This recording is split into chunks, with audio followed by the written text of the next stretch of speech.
Welcome to All In with Evan Jarvis, the poker podcast where we go all in with poker champions past, present, and future. Hey there, friend. Welcome to All In with Evan Jarvis. In today's episode, we have a major champion on the show, someone with over $8 million in tournament winnings, someone with millions of hands played online in both No Limit Hold'em and Pot Limit Omaha, and probably some other games I don't even know about, and one of the original poker teachers from the first generation of poker training sites. He's also an author and an all-around amazing human being. Today, my guest is none other than Andrew LuckyChewy Lichtenberger. Andrew is one of my favorite people in the poker world. I've been following Andrew since he started making videos at Lego Poker, probably back in like 06 or 07. And I loved his game, I loved his style, but I also loved the way he talked. Andrew has always been very curious about the world, curious about consciousness, curious about how everything works. And in his blog posts on Lego Poker, now on his personal blog, he really dives deep into a lot of other topics. So I was really curious about this guy. I'm like, man, like he's different than all the people that I've met. And I know like we both love poker, but he just seems to be like in a different realm. And I'm kind of curious what that's all about. So when I got to meet him in 2011, thanks to my good friend Greg Merson, I was just like so excited. First time he came over to our apartment to hang out. And it was pretty sweet that night. I think it was him, Steve Silverman, Greg Merson, and myself. And we were just chilling, chatting. And I was like, okay, cool. Chewy's just a guy too. Like, you know, he's got this persona and this aura about him that I found through his videos and stuff. But when I get to meet him in real life, okay, he's just a guy too. And he's a cool guy and he's someone I could definitely see myself hanging out with.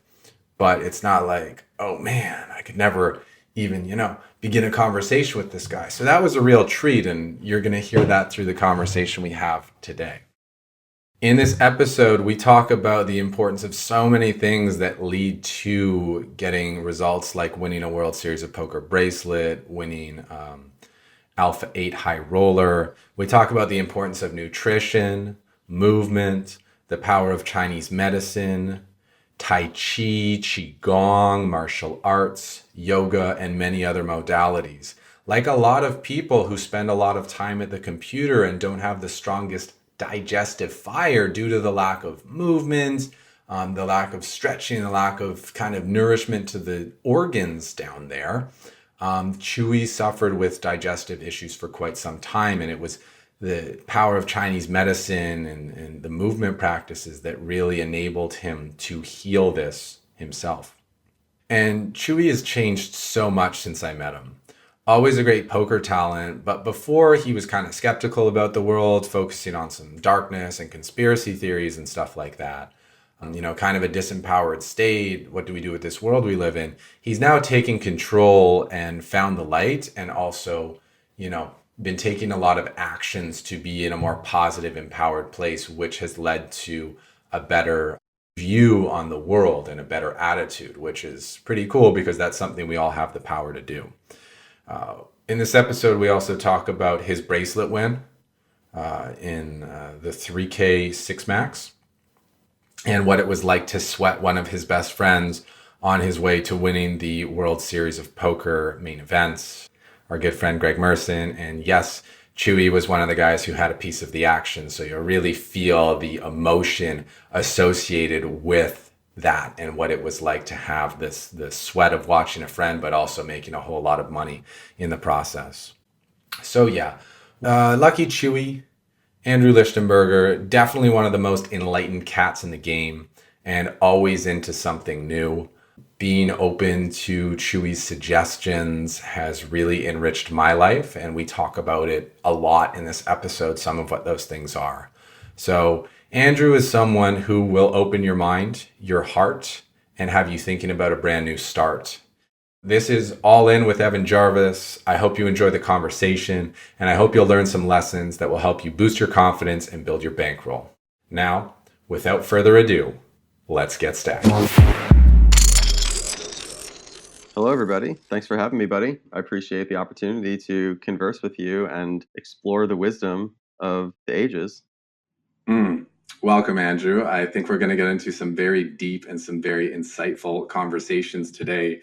As we have in the past, pretty much every time you've come to visit Toronto and the few times I have been lucky enough to cross your path in Las Vegas.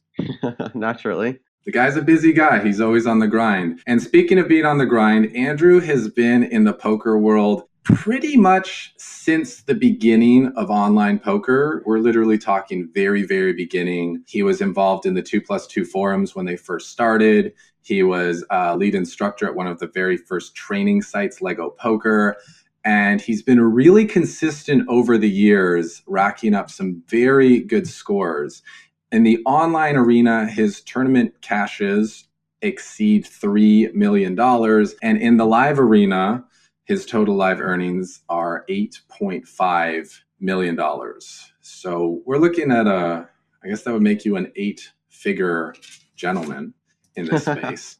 And I think that's enough to show that you know what you're doing, especially since you didn't just have one big score at one point and then kind of fade off. You have had consistent, well, by most people's standards, they'd be big scores, but maybe by your standards, they're medium scores, but consistent medium 6-figure scores over like a 10-year period. Yeah, man. I just do my best. And, I'm super grateful for poker just as a game itself. I'm fascinated by all the strategic components that go into it.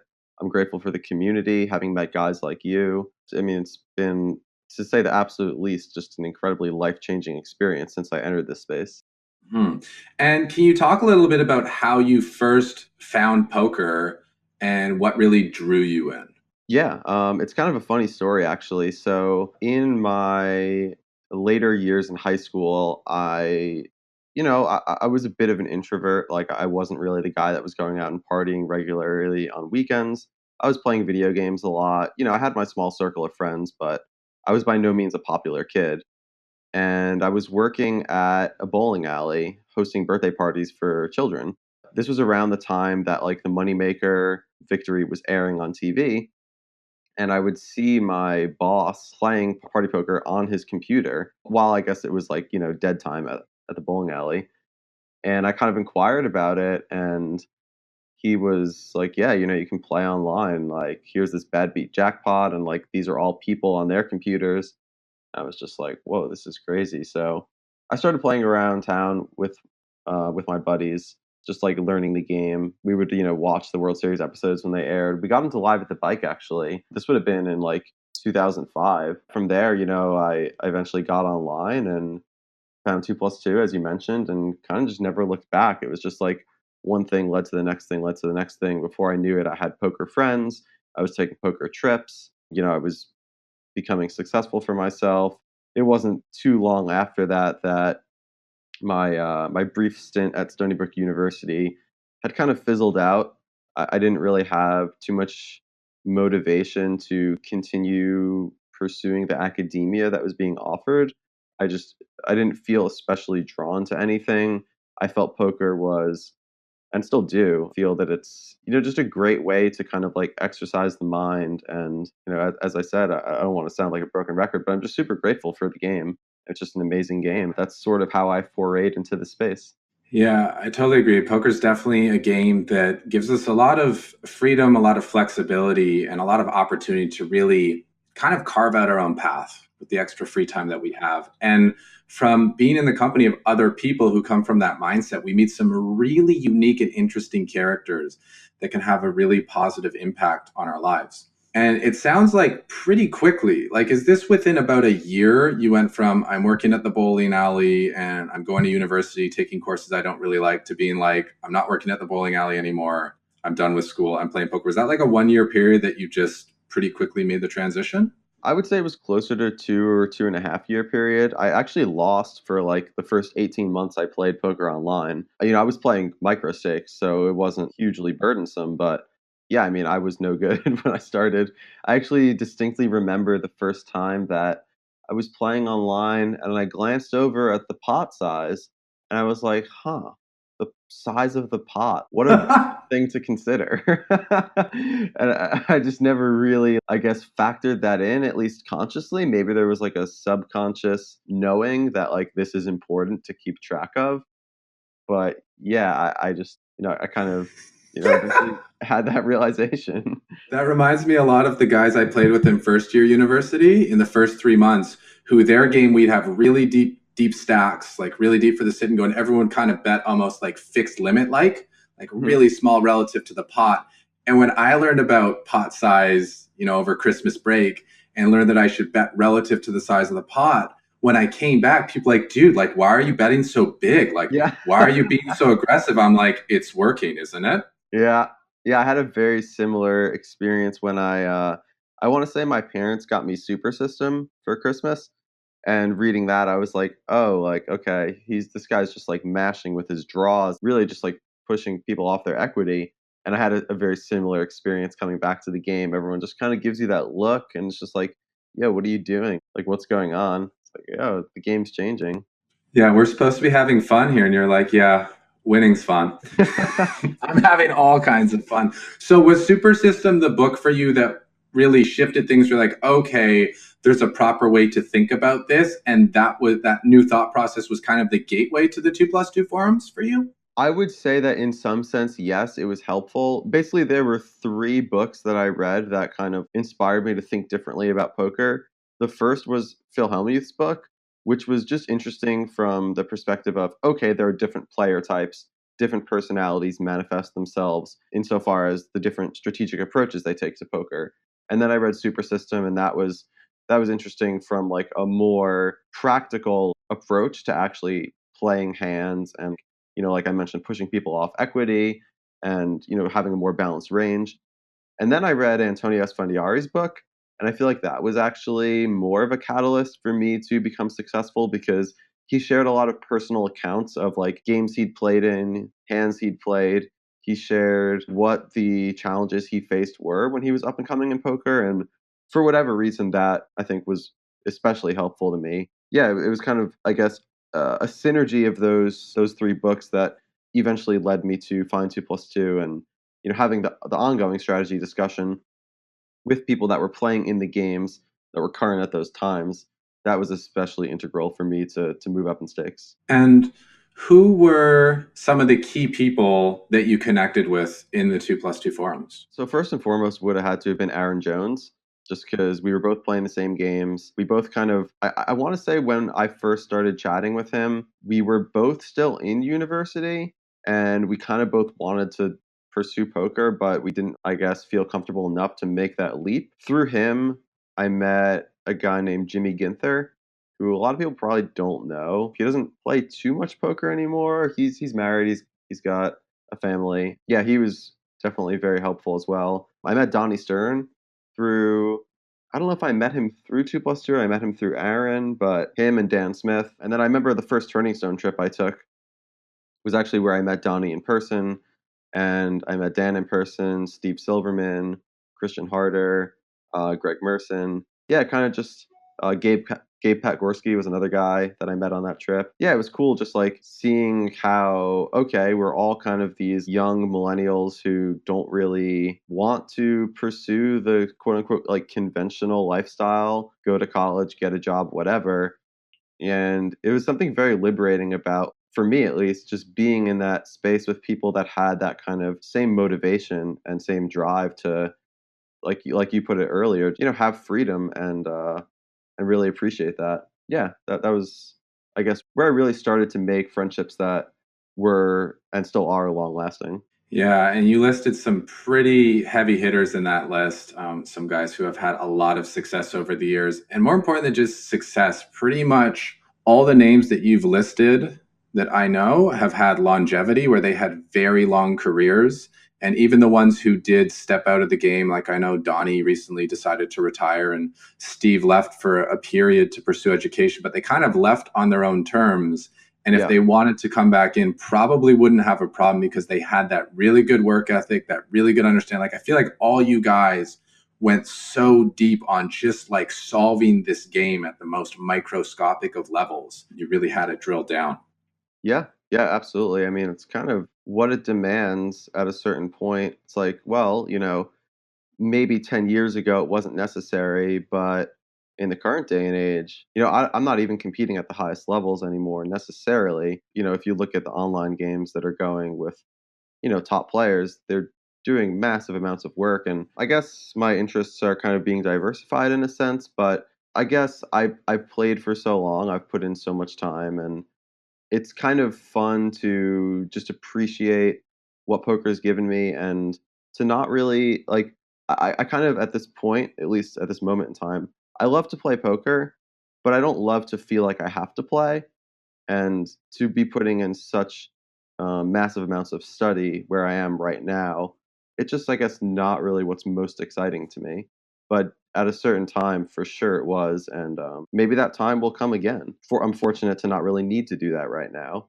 Yeah. Would you say it's a case of, you really put in the hard work and effort that was required in the beginning, then you were able to enjoy the fruits of your labor over the years. And after having just put in so many hours and so much work at a young age, that now that you're coming up to your 30s, you actually have the choice of, do I want to continue to work really hard, or do I want to do kind of the semi-retired life thing for a bit and feel what it's like to take it out of sixth gear and actually just like cruise in like second for a little while? Yeah. You put it very, very well. That's exactly what I felt. So I guess to give a more personal insight to kind of why this has happened, I won a bracelet last year, and that was amazing, and I'm really grateful for that experience. But I would say I downswung a bit since then, and I was putting in a lot of work, a lot of time, a lot of energy playing these higher bind tournaments. And at a certain point, I was just like, man, like this is so grueling, and like why am I really doing this? Am I doing it because I'm enjoying it? Well, yes, that's part of it. Am I doing it because I think it's lucrative? Sure, that's another part of it. Eventually, kind of, you lose consistently for a certain period of time. You're going to want to, pursue other things. So I took some time off poker. I did some traveling. That was cool. And then I got back to Vegas, and I was kind of like, all right, like what am I going to do right now, poker wise? And I was just chatting with my brother who lives out here, and he plays mostly 2-5. And he would tell me these hands, and I would just be like, huh, that's weird. Like, I feel like in some sense I'm not acclimated to what the average player is like at those stakes. So I was like, screw it. I'm just going to go put in a few 2-5 sessions and just enjoy myself. And it ended up being like wildly kind of eye-opening and super enjoyable, much more so than I would have thought. And it was exactly what you're saying. It was kind of like being like semi-retired. Poker's still my sole source of income. Yeah, it was just a really great experience, and I'm glad that in retrospect things kind of panned out that way. Yeah. And I think you hit on a really good point there in that we don't necessarily have to be playing at the highest stakes or competing at the highest level to be A, making a good living, and B, to be happy. Yeah, absolutely. And there's that period where we're coming up where we think we need to be at the top and we do everything we can to get to the top. And you have had the experience of truly being, at the top of your craft and like at the top of your peers. And, I'm kind of curious, how did it feel to be at the top? And then what were the adjustments like when you're like, wait, I don't have to be here if it's not giving me the pleasure that it used to? I mean, it feels great because you definitely have that sense of accomplishment. You feel like you've achieved something. Anytime you are able to kind of manifest your dreams coming true or like get the goal that you were striving for, it's a good feeling.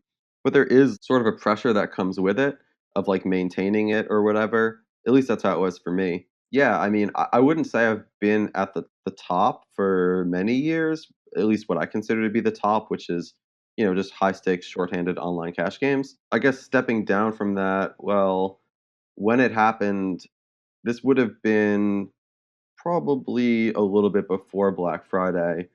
I, I was basically just realizing that I was outclassed in some sense by Jungle Man, You're Not in Danger. Specifically, those were two guys that I'd battled a lot with, and I guess they were, in some sense, representative of the quote unquote newer generation. Although I'm sure we're pretty similar in age, it was kind of like I was on the scene already, like doing very well for myself and holding down the streets, if you will. And they came on, and it was like, oh, okay, there are these new guys that are like pretty damn talented. Eventually, just like, all right, well, it's not really worth my time to be playing these guys. And I guess that was in some sense the beginning of the end of my reign of like holding it down, so to speak. Hmm. And you mentioned it's really a really good feeling when you get the goal you've been striving for. I totally agree with you.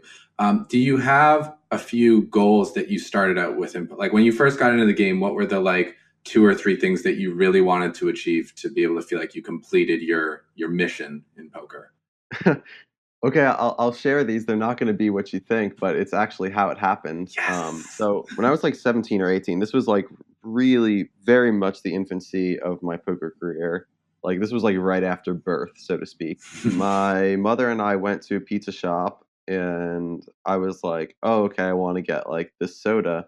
And she was like, "No, like it's not worth it. We have soda at home in the fridge." And I was just like, "Man, like I need to make enough money that I can buy like a $2 soda if I want." So that was goal number 1. Awesome. Well, yeah. Goals that actually matter and you can realize in real life very quickly. Love it.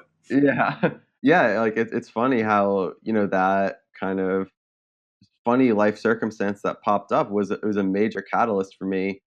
I was like, "Man, like, I really feel like I can do this, and I feel like I should do this. It's gonna be fulfilling for me, and it's gonna allow me more freedom." And the second thing that kinda happened with regards to, I guess, motivation in poker was this was towards the end of my brief college career. I was sitting in math class, and I had this math professor that was super goofy, and he just, like, didn't really I mean, I guess he was smart. I didn't really know. I wasn't putting in that much effort to my education at that point, to be honest, so I didn't really know, like, how but, I mean, he was a college professor, so you assume he had to have known something, but I just remember sitting there thinking, like I was playing 2-4 at the time. I was like, "Man, if I can just make enough money like, if I can make $400 a day, like, if I can make 1 buy-in a day, I can probably make more money than this guy makes in a year." That seems like a super attainable goal, and I think that's something I should go for. And that was kinda just another, like, stepping stone along the way of, I guess, just, incremental progress towards pumping myself up to actually do this for a living. Because at a certain point, it was like a huge commitment. Like, okay, I'm going to tell my parents, like, I'm not going to re-enroll in university. I'm going to actually do this, and I'm going to have to take it super seriously. I guess at the time it all felt natural, but looking back, I can definitely see that it weighed on me in certain ways because like what do your parents think? What do your friends think? That's probably been a major life lesson of mine is like not really letting what other people think get to you because you kind of really just have to follow your own dreams and only really you know who you are and you know what's right for you. So yeah, those two things I guess were major catalysts in their own weird way. 100% agree. So like there was no goal of like I want to win a bracelet. There was no goal of I want to have like $1 million in winnings. Did those ever come up later, or were they just not really important on the radar for you? I guess once I started playing WSOP, like the goal was to get a bracelet, and I was intrigued by that, and I definitely wanted that. It wasn't as much of a focused intention initially. I do recall one day my family, so it's my brother and my parents, were going out to dinner somewhere, and my brother just said something in passing. He's like, "Well, you're going to have $1 million by the end of next year." And it wasn't even like a challenge, it wasn't even like yeah, it was just funny the way he phrased it, and it kinda just made me think like, "Yeah, I am." So I guess that kind of at that point in time became a goal. I more attribute kind of just the ability to focus on whatever the situation at hand was to my success in poker, as opposed to setting super lofty goals, and I guess that's always been sort of a little bit of a tangent upcoming, but I've always had sort of a mixed feeling about like goal setting. On the one hand, I see how it's a very helpful way to continue moving forward and achieve what it is you want in your life. But on the other hand, I think life is so organic and there's so many unknown factors that might come into your experience that I sometimes feel that people set these lofty goals and then they come up short and they get upset with themselves. And maybe this is just a challenge that certain individuals face. But a goal shouldn't set you back, and it shouldn't limit your progress in any way from pursuing a different goal. I guess I don't like things that are in any way limiting or constricting. Mm-hmm. I never set like, okay, I'm going to win X amount of money this month, or anything like that. But that one time that my brother mentioned that, like, oh, you're going to have $1 million. I do recall thinking like, yeah, I think I can do that. But it wasn't something I thought about like every day before I logged on to play poker or whatever. Totally. And if you're only thinking about the $1 million every day when you log on to play, there's this pressure where if you have a losing session, you're like, oh, now I'm farther from my goal. And what you said, like having goals is really fantastic for kind of having a target and just having a direction you can point your compass so that you know where you're moving towards.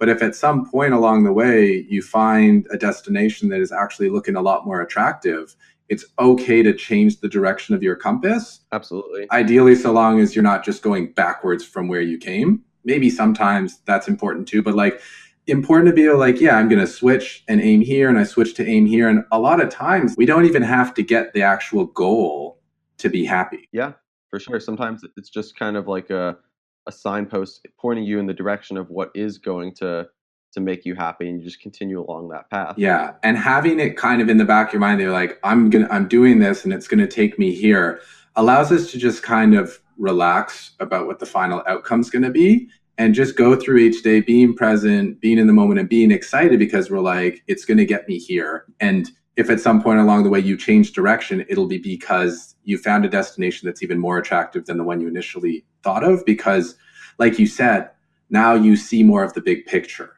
When we set 3-year goals, 10-year goals, when we don't even know ourselves that well yet, a lot of things can come into the picture. We're like, oh, I hadn't thought of that 3 years ago because I didn't know that existed. This changes things a little bit. Yeah, most definitely. I completely agree with that.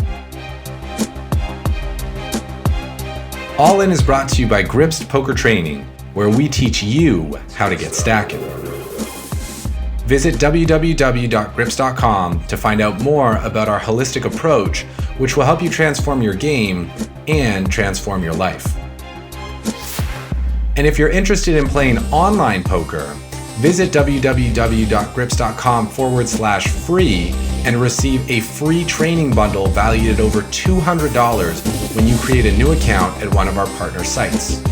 That's available at www.gripsed.com/free.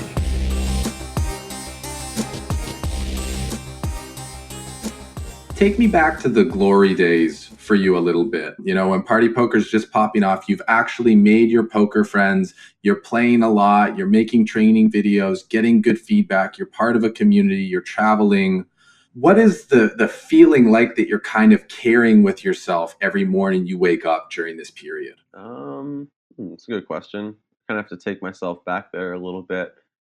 I guess, I felt definitely a sense of responsibility. People were counting on me to produce content, to be competent at what it is that I sort of was explicitly or implicitly claiming to be competent at. So anytime I turned on the Camtasia recorder, like I definitely felt like, okay, this is, a fairly serious undertaking.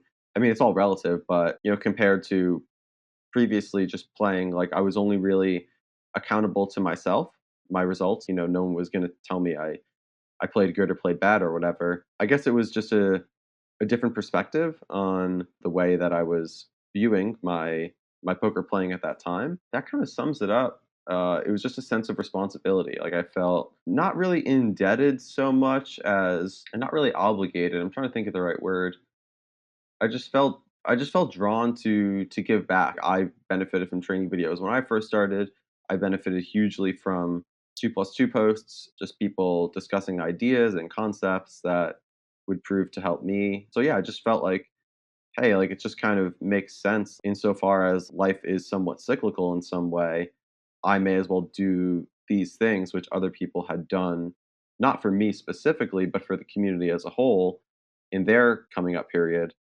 So I was like, yeah, this is sweet. Like I get to give back, and that felt good. Yeah, I know what you're talking about too, because when you know that people are counting on you and people are watching you, it motivates you to put in the extra effort to take things more seriously.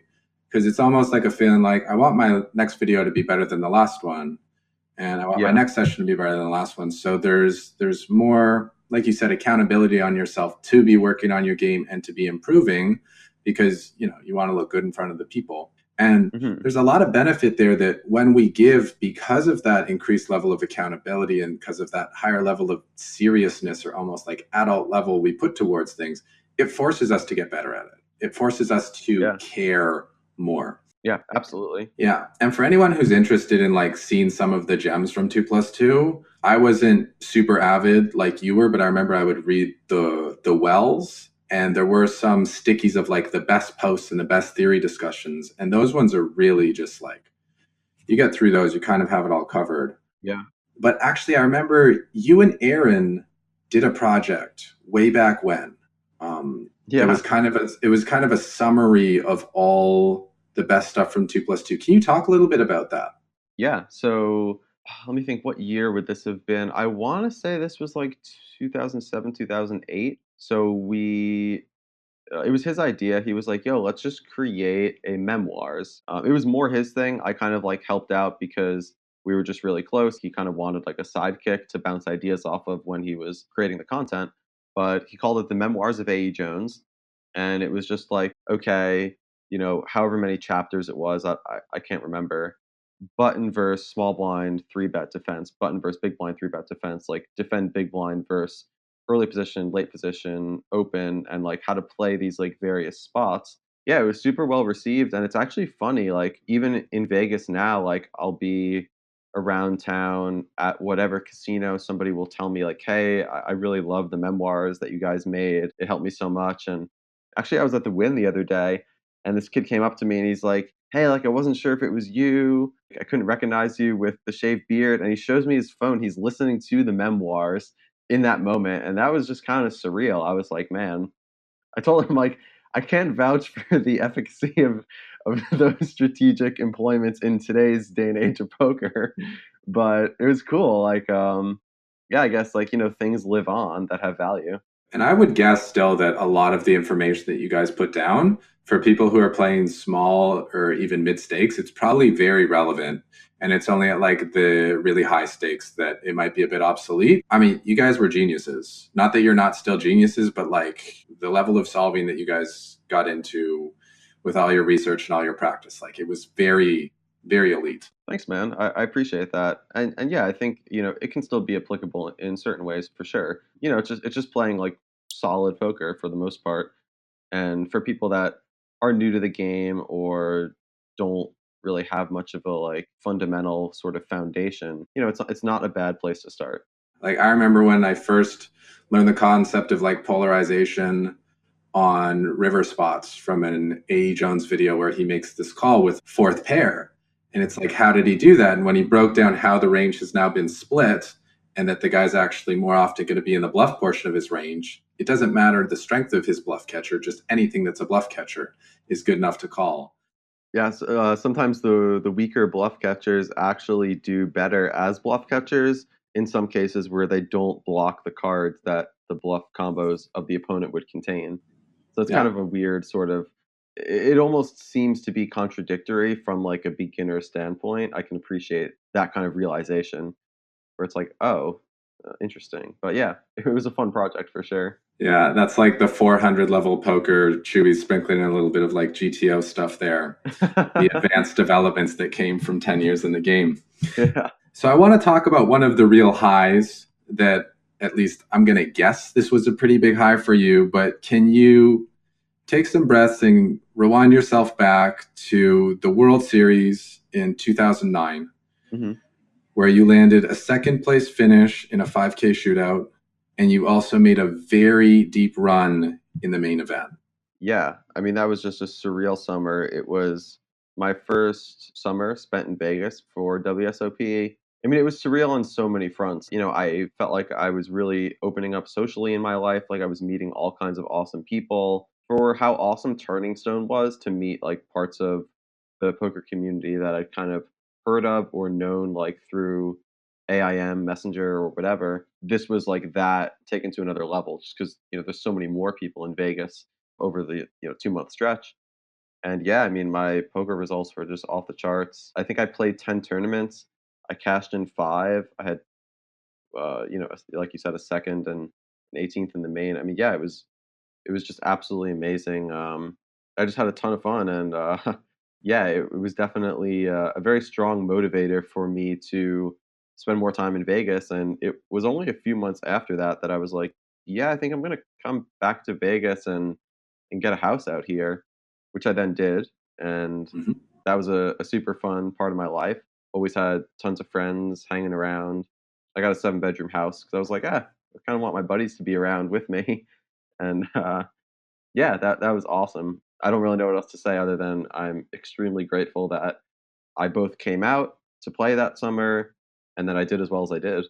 Yeah, it's really awesome. And it's so nice when the universe gives us like such direct feedback. You're like, okay, I've been working on my game Yeah. and I go to Vegas and I win all this money. And you're like, I've been talking to all these people. They seem pretty cool online. I meet them in real life. Oh, they're even cooler. And the Yeah. universe is like, okay, now you have these friends and now you have this money. What are you going to do with it? You're like, oh, I'm going to get a house so that my friends can be with me and Yeah. we can all make more money from the house while we're in Vegas. Perfect. Yeah, no, it was 100% that, and it was also kinda cool because, like, I felt like I don't feel this way anymore, but at the time, I felt like I'd sort of gypped myself on, like, social interactions a little bit throughout my Yeah. high school, college years because, I was just spending a lot of time either, just being generally introverted or playing games or just doing things in smaller groups. And then coming out to Vegas, it was like, oh, this is pretty cool. Like I'm sort of getting that opportunity to just spend time around friends that I felt I didn't really have in quite the same way in New York where I'd grown up. So that was pretty sweet. I remember one Mhm. day in particular, it's sort of a silly thing, but it felt good when it happened. I was at whatever nightclub however many years ago, and I just ran into some friends of mine from high school, and it just felt good. I was like, yeah, I kind of achieved this thing that like I'm like quote unquote a cool kid or whatever. I mean, looking back, it doesn't really even make that much sense, but I just remember at the time it felt really good. I'm grateful for all my experiences, the good, the bad, and the ugly. Gratitude is the attitude, people. Yeah, true. I think this is a common thing for a lot of people who get into poker. Like I was like this as well. I kind of felt like I didn't fit in high school, and it motivates us to like work harder to get really good at something. Because it's like, oh, if I get good at this thing, then people are going to like me, or if I do something that people think is like really cool, then people are going to like me. Is kind of the like thought process I think a lot of like younger people have when they're kind of coming up. I'm curious though. You said you don't feel the same way now that you got gypped out on your social interaction in high school. What is it that has changed that has you feeling differently now towards that? I guess in a sense, it's just like the big picture perspective of seeing that although I did miss out on certain experiences that I felt I would have enjoyed in the moment, which was just, more group social interaction, feeling of being a part of community. But then it's like, okay, well, what did I gain in return for not having those experiences?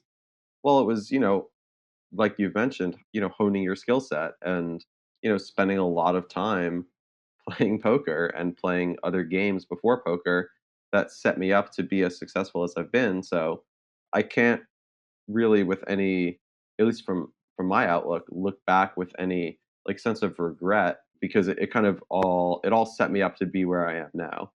Yeah, and it's almost like the more time and energy we can put into connecting with ourselves, understanding ourselves, and doing the things that we're really passionate about and getting in touch with that, then when we open ourselves up to the world, we're going to attract and be attracted to people who are more like us. Yeah. And then it's a more natural fit, and we'll have even richer social experiences than we might have had if we were kind of trying to fit into a group that we didn't really mesh with truly. Yeah, that's extremely well said. I mean, looking back, why was it that I didn't vibe with the quote unquote cooler kids? Well, I mean, I just wasn't really that into sports. I wasn't really that into like drinking, partying, whatever. So it wasn't natural that I would have fit in with them. Yeah, I mean, this is just kind of like teenage angst, I guess, in a nutshell, but it all worked out for sure. Yeah. So Chewy and I were fortunate enough to meet in 2011, thanks to our mutual friend Greg Merson. And I remember at first being like, "Oh my God, like it's the guy from the videos, like it's Run This Table, Lucky Chewy, like this is gonna be so cool." And I'm like, "Oh, like he's pretty normal." Yeah, it's funny, like that happens super frequently. Like, I guess I don't know. I mean, I must have more like notoriety or whatever than I even realize in some sense. In these few 2-5 sessions I've put in, it's been funny how many people are just like shocked. And yeah, I don't know. It's super weird. Like exactly what you said. I just consider myself to be kind of like a normal guy. Like I just know Yeah. me as me. So when other Yeah. people see me and they just like don't think of me as me, it's it's weird. Like it's a little bit confronting almost. Yeah, and like by your standards, obviously you're as normal as is possible to be normal because you're like, this is what the human experience is. Like, why would there be different? I think it came because you were a bit more open about a lot of things. You were more interested in trying a lot of avenues and venturing into a lot of avenues and speaking about things that, most of the people I knew who were maybe a bit more closed-minded weren't talking about. And so you were a little bit known as the guy who's like, oh, he's into yoga and meditation, as the years go by. And it's like, oh, spiritual Chewy. Yeah, that makes sense. I really like to talk about some stuff because you were one of the people who told me, like, you got to try new things. Mhm. New things are fun. And I remember you told me some things to do. We talked a little bit the benefits of plant medicine. Yeah. I remember one day you were telling me, like, dude, you got to try talking to girls. It's so much fun. And I'm like, Chewy, I thought we're poker players. We're just supposed to make money. Like, what are you talking about? Like having fun. And I didn't understand, you'd go rock climbing, you'd be learning new games like PLO when you already crushed Hold'em, and you'd be trying all these things. I'm like, why is he not just like playing to his strengths and just doing what he's good at, like over and over and over again? But I think you saw a bit more of the big picture. So can you talk to the benefits of being open and willing to try so many different things? Yeah, absolutely. I'll just say initially before I go into that, like I think there's sort of a natural inclination of all of life to expand and grow and evolve and change. Like I think change is, one of few constants that exist in our universe. And I guess I was fortunate enough to be able to feel comfortable embracing that. And yeah, I mean, insofar as trying new things go, like I think anything you do, you kind of get a reflection of who you are in that moment, what your strengths and your weaknesses are, where your beliefs are kind of aligned, where they're not aligned. And sometimes one reflection can be more beneficial than another reflection. And I guess to give a more practical example, like, obviously I played a lot of poker. That's no surprise. It was earlier this year that I kind of felt I really needed to pursue something a little more creative, and I picked up a violin. That was somewhat short-lived. When I started traveling again, like I fell off the bandwagon of getting my lessons, and I bought like a small like Native American flute, and that's been fun. And I've been pursuing like some calligraphy. I actually think that's kind of sticking a little more than other things for me. But in general, like just to go back to like getting those reflections, like you really get to see who you are, what you're capable of, in all the different things that you do because it's just you expressing yourself through that medium. It's almost like in some sense I feel we owe it to ourselves to be exploratory and to find out like what we're really capable of because you don't really know what you might become in any situation. You kind of have some idea of who you are, but who you are is always growing. So I guess in short, I would say that's kind of at least my perspective of the value of just trying new things. Putting yourself out there, seeing what resonates and seeing who you really are and maybe where you could develop yourself more. That's cool that you recognize the need for more creativity. I feel like in that area, because I've done some stuff with like dance and some stuff with movement and stuff with sound. I found for those that there was a period where I'm like, oh, I want to get trained in this. And then I was like, you know what? Actually, I just want to do this Yeah. as I do it and just get the benefit of free flowing as opposed to having another thing that I need to follow a structure for. Hmm. Because I feel like some like structure and learning are super beneficial, but I feel like sometimes especially in like creative pursuits, sometimes it's just better to just like let the soul flow freely and have no restrictions. Yeah, I completely agree. It's like almost in some sense getting lessons is a little bit counterproductive to the reason that the inspiration was there to pursue a new activity to be able to freely creatively express yourself. Yeah. And like especially for creative stuff, because I find when I'm like thinking a lot or learning new stuff, there's a bit more pressure in my mind. You know, I've got like new beliefs and new systems that I need to follow. And when I feel a need for something creative, it's usually a need for more openness and more ease. Mm. And for that, I need less rules and less information and less ideas. And I just need, well, you know, like one of the things you recommended to me that I thought you were a little crazy for until I tried it was when you were like, dude, have you been to Redwoods yet? Have you been to the forests? You need to go out there and see these giant trees because when you are in their company, things just going to start making sense. Yeah, yeah, man. That I still hold that belief to be very true even today. Like, yeah, I mean, we just have a profound connection to nature, and there are certain like vibrations, I guess, that are ignited when you're just in the presence of like 500 or 1,000-year-old trees.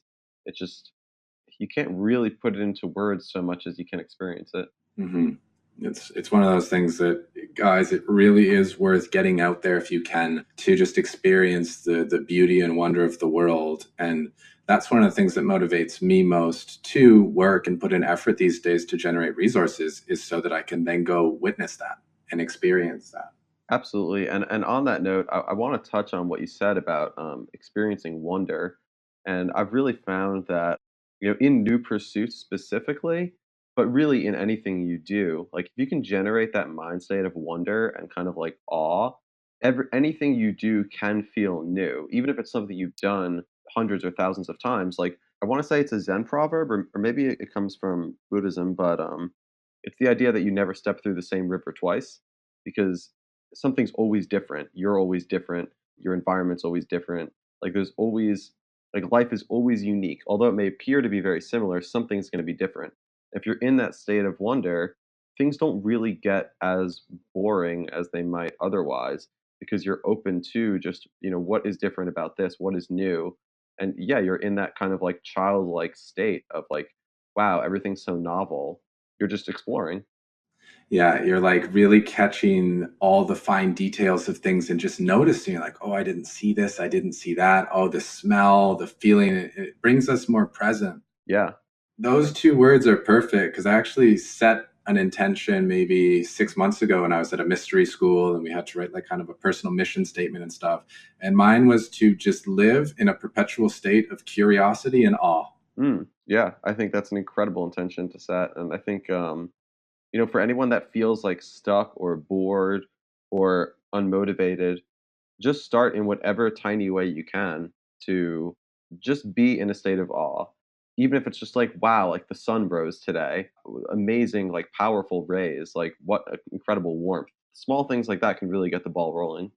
Yeah, just pondering the whole reality of existence is a good one to get people going, or just like realizing like how small we are compared to everything else, like so many ways. Yeah. Talking about the universe and the universe within, I know that a few years ago you went down the path of Tai Chi, Qi Gong, traditional Chinese medicine, Mhm. and you actually inspired me to follow that path as well, to a great benefit.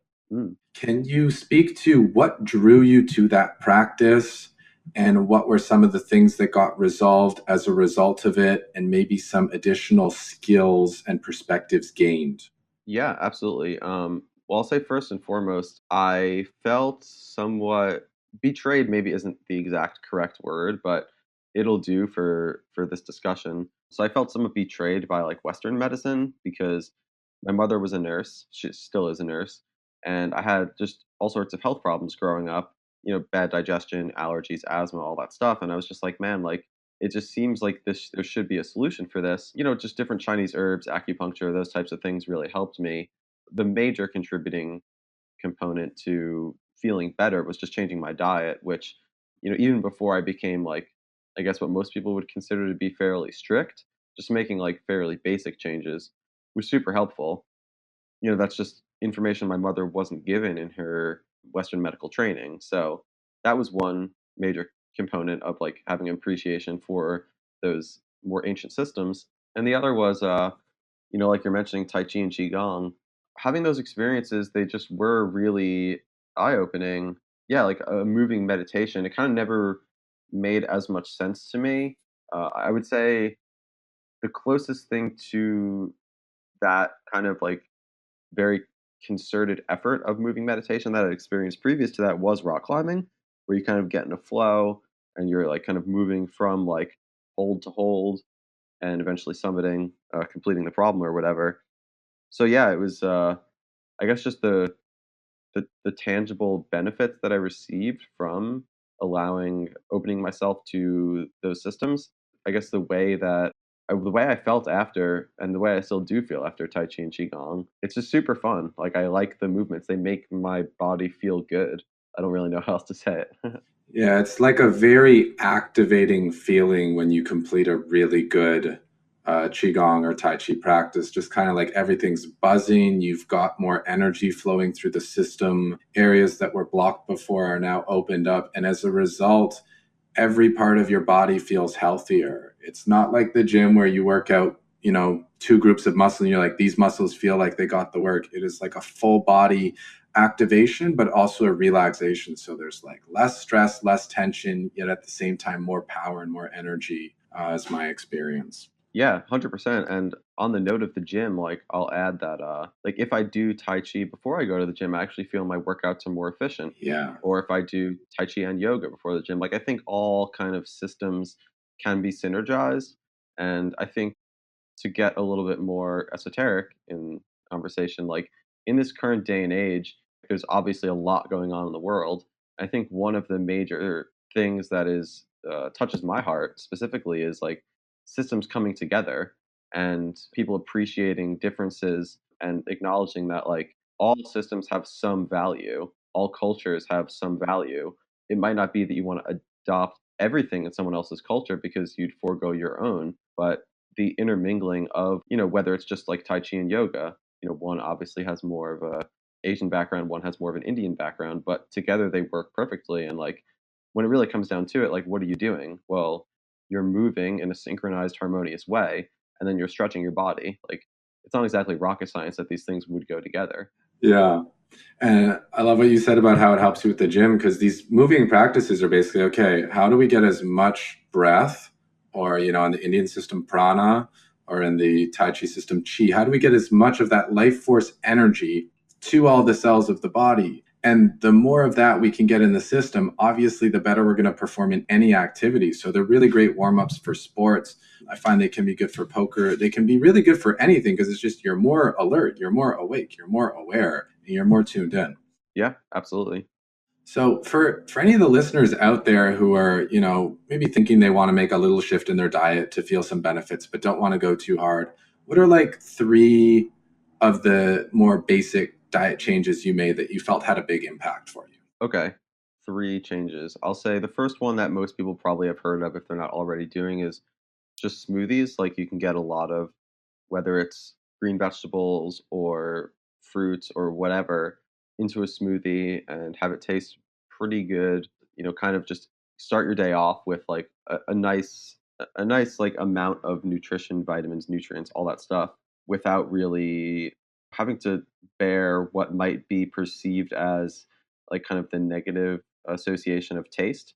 Because I know like for me, going from the diet I had as a kid, which was, a lot of junk food. Like at first, vegetables, fruits, like some of them just don't taste that good. I, I'm speaking fairly generally because I don't know like where people are at. Yeah, like that's I think one very helpful thing. The second I would say is buying organic fruits and vegetables. Like my belief is that pesticides harm the body, and if you ingest pesticides, you run the risk of, again, my opinion, damaging your internal organs. Other people might feel differently. That's totally up to them. I'm kind of a big believer in all perspectives being equally valid, so I can only speak from my own experience. I guess the third thing I would say is eating proportionally. I used to overeat a lot. I don't really know why I did that, but if you are able to bring a certain level of like awareness or mindfulness to your eating, you can usually tell about the time you're getting full. And if you stop eating and you wait 20 minutes and then you're like, okay, I'm gonna have more food, like that's not a loss. But if you eat too much and then you're like, okay, now I'm too full, I don't, want to go to the gym, or I'm not gonna sleep well or whatever, I see that as a small loss. To add a fourth thing quickly would just be drink a lot of water. Yeah. Yeah. So hydrate, drink smoothies so you can really flood your body with vitamins and minerals. Eat organic so you're getting the highest quality, most nutrient dense food and the minimal amount of pesticides, and eating proportionally. I'm with you on the overeat thing. I feel that the reason I used to overeat is I didn't have a scheduled time for meals. So my physiology kind of didn't know when the next meal was coming necessarily, or if the next meal was coming. So it would just try to take in as much as possible when the food was actually there. I think also, like you said, not having the right balance of food or not having high quality food meant, the body's eating, but it's not getting the nutrients that it needs. So it keeps eating more, thinking, okay, somewhere down there, the vitamins I need are going to be there. And when they don't come, we just keep eating. And that's kind of what's happening with the junk food industry and the food scientists who will put 99% of the things we need in the food. So we'll crave them, but it's missing that 1%. So we're never truly satisfied. And that's why we can't just eat one Lay's chip once we start. Yeah, that makes sense. And go ahead. Oh, I was just gonna say, I'll add one last thing is really like learn to trust your body and like what it's drawn to. Sometimes I'll be drawn to like walnuts, or I'll really want some strawberries or whatever it is. There's a reason for that. Like I'm not an expert on this topic by any means, but I think it's your hypothalamus. It kind of has like a sense of what your body needs, and it will actually tell your body like, hey, pursue this activity of eating this fruit or this vegetable or nut or seed or whatever. Like there's a reason for cravings. Obviously, there's two sides to that coin. There's addiction and there's actually like healthy cravings for the purpose of fulfilling some kind of need for the body. So again, it's always a balance. Like you need to maintain some degree of awareness, but trust yourself.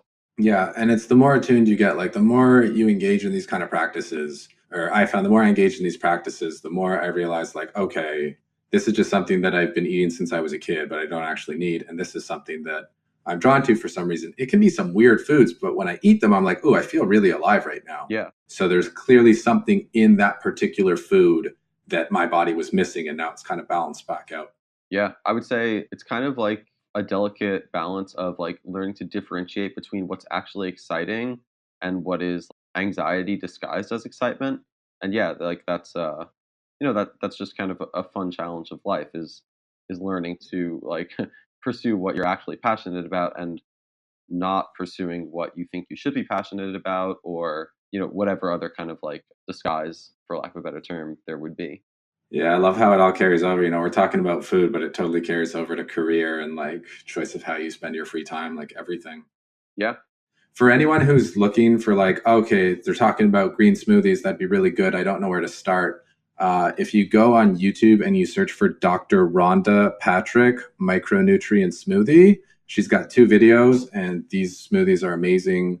I drank them for a while just every morning, and it's like you get a whole garden in the smoothie, every color of the rainbow. You get your fruits, you get your veg. You do need a good blender, but if you're someone who wants to, if you're someone who works for yourself, it's going to pay off pretty quickly if you invest in like a Vitamix or something good. You're eating this good food because you can play longer or work longer. You'll have higher quality work. You'll be in a better mood. So you'll have better quality social interactions, which lead to better relationships, better opportunities. Investing in your health and prioritizing it really pays dividends in every other area of your life. So I'm just a big proponent of this. And I know Chewy is too, because like you were pretty much able to get rid of all your digestive issues and all your organ failure stuff from implementing these practices in this lifestyle, right? Yeah, I mean, I had like extreme constipation for many years and like indigestion and at times acid reflux. That was never too much of an issue comparatively, but yeah, I mean, it was just eating foods that were tough for my body to break down, not eating enough fiber, not getting the right nutrients. It's actually shocking that I was able to achieve as much success as I did Yeah. in the earlier years of my career, given how much like duress my body was feeling. Yeah, it's just a really testament to the human will. Yeah. And I think when we're younger, we can get away with a lot more. Like I had Yeah. similar issues because I was not eating well at all, but I also wasn't moving. I'm at the Yeah. computer grinding, learning, studying all day, but I'm not moving. So my body's not giving me circulation. My blood's getting stagnant. Like the organs can't pump the same way muscles can, but moving the body kind of massages the organs so that they can move and be more functional. So even simple movements like walking or like concentrated, directed breathing goes a long way to increasing the function of all systems in our body. And a little bit goes a long way. Yeah, just to add one thing to that, insofar as like movement goes, I think like doing inversions, whether you have an inversion table or you do like a back bend or a handstand or a headstand in the morning, I think is quite nice. Like it just feels good. I remember when I took a yoga training course, the guy said not to do it at night because it gives you a boost of energy. Mhm. So yeah, I would say that that's also nice. It just moves the blood throughout the body and just feels good. That is definitely true. I was on a date with a girl and we were down at the lake and it was very late. And I was like, I'm feeling really tired. She's like, I got an idea. Copy me. And she just went into a headstand. And I'm like, okay. And then we were good after that. Yeah. Yeah, it's funny. Like it's always a simple solution in life. It just sometimes seems like it's so far away. Yeah, man. Usually it's just relax, breathe, Yep. and pay attention to what's really going on. Yeah, that's been a major message to me and like I guess my meditations and my introspections lately is kind of just like softening, calming, just being more gentle with myself. It really is just so simple, but it's a repetitive practice that you have to actually, as you said earlier, very wisely, put into action. Otherwise, you just don't gain the benefits of it. Yeah, it's like we have to sleep however many hours a day, and doing these practices where we move slower is like kind of like micro resting for the body. And when we're getting that micro rest throughout the day where we can integrate and process what's been happening, we actually don't need as much sleep. So, like, I used to sleep like 12 hours a day, dude. Wow. And it's because I would just go so hard during the day that I'm just so overwhelmed. I'm going to sleep and my mind's just running through hands and all this stuff from the day because I've been 8 tabling for 8 hours on a computer and just pumping myself full of stimulation. And I wouldn't even like go for a walk afterwards to kind of unwind. I'd go play video games and get myself more wound up. And then I wonder why I couldn't sleep. Yeah, yeah, no, it's true. It's yeah, I mean I've been there, of course. Definitely done that. Yeah. So you mentioned yoga. You mentioned that you did a teacher training. And I remember you saying that you found this book and it was the ultimate game changer, Autobiography of a Yogi. Oh yeah. I'm very curious what a few of the key takeaways or really life-changing messages were in that book for you. Yeah, so more than anything, it was just kind of like a very empowered stance on like you create your own reality. Like your beliefs create your thoughts, create like the world around you. It was in a sense like a more articulate explanation of this is a dream world that we live in. And although it seems to be very solid, it's actually a lot more malleable than I guess the conventional belief in our Western world would be. So that was super empowering and it resonated with me because I've had a number of experiences where and as I'm sure we all have, you feel like hey like this thing happened. It seems like every so often certain events will transpire in your life where it just kind of stands out to you in a certain way, or maybe you just get like a glimpse of a different perspective of like, how did this thing come to be? Like, how do thoughts turn to things? Is kind of the way I like to put it. I'm sure there's some people that would say, well, they don't. Things happen and we think about them, and that I think is an equally valid perspective. It's just not one that I hold to be true for myself. Mm-hmm. So the main takeaway from the book for you was that you create your own reality through the beliefs that you have and through the thoughts that you have and through the actual step-by-step process of turning them into a physical reality through planning, action, speaking, sharing, all those good things. Yeah, yeah, absolutely. Just like your connection to life is very deep, and it's like life doesn't happen to you; it happens through you. Kind of the takeaway. Life happens through you. That's very cool. Do they talk about at all in that book about like a deep dive into the chakras and kind of powers, some would say the psychic powers that can be activated by one if they really immerse themselves in the practice of yoga or another energetic practice? They mention it a little bit. So in I guess the Hindu system, they call them cities, which would be like superpowers, translated roughly. They go into it a little bit. It is more an autobiography of just his experience of, growing up in India, learning kind of like about himself, and that's definitely it's integrated in there. But I would say that it's, yeah, less scientific and more just like practical of how he, made it to the US, began teaching people, sharing his vision, his message. I actually got a chance to go to Paramahansa Yogananda Self Realization Center in California a few months ago, and that was pretty cool. It's like a really nice little lake. They have some swans hanging out there. It's just like, pretty lush garden, some areas for meditation. It's just a cool vibe. I definitely enjoyed that. Yeah, I love those places that just have a lot of natural beauty.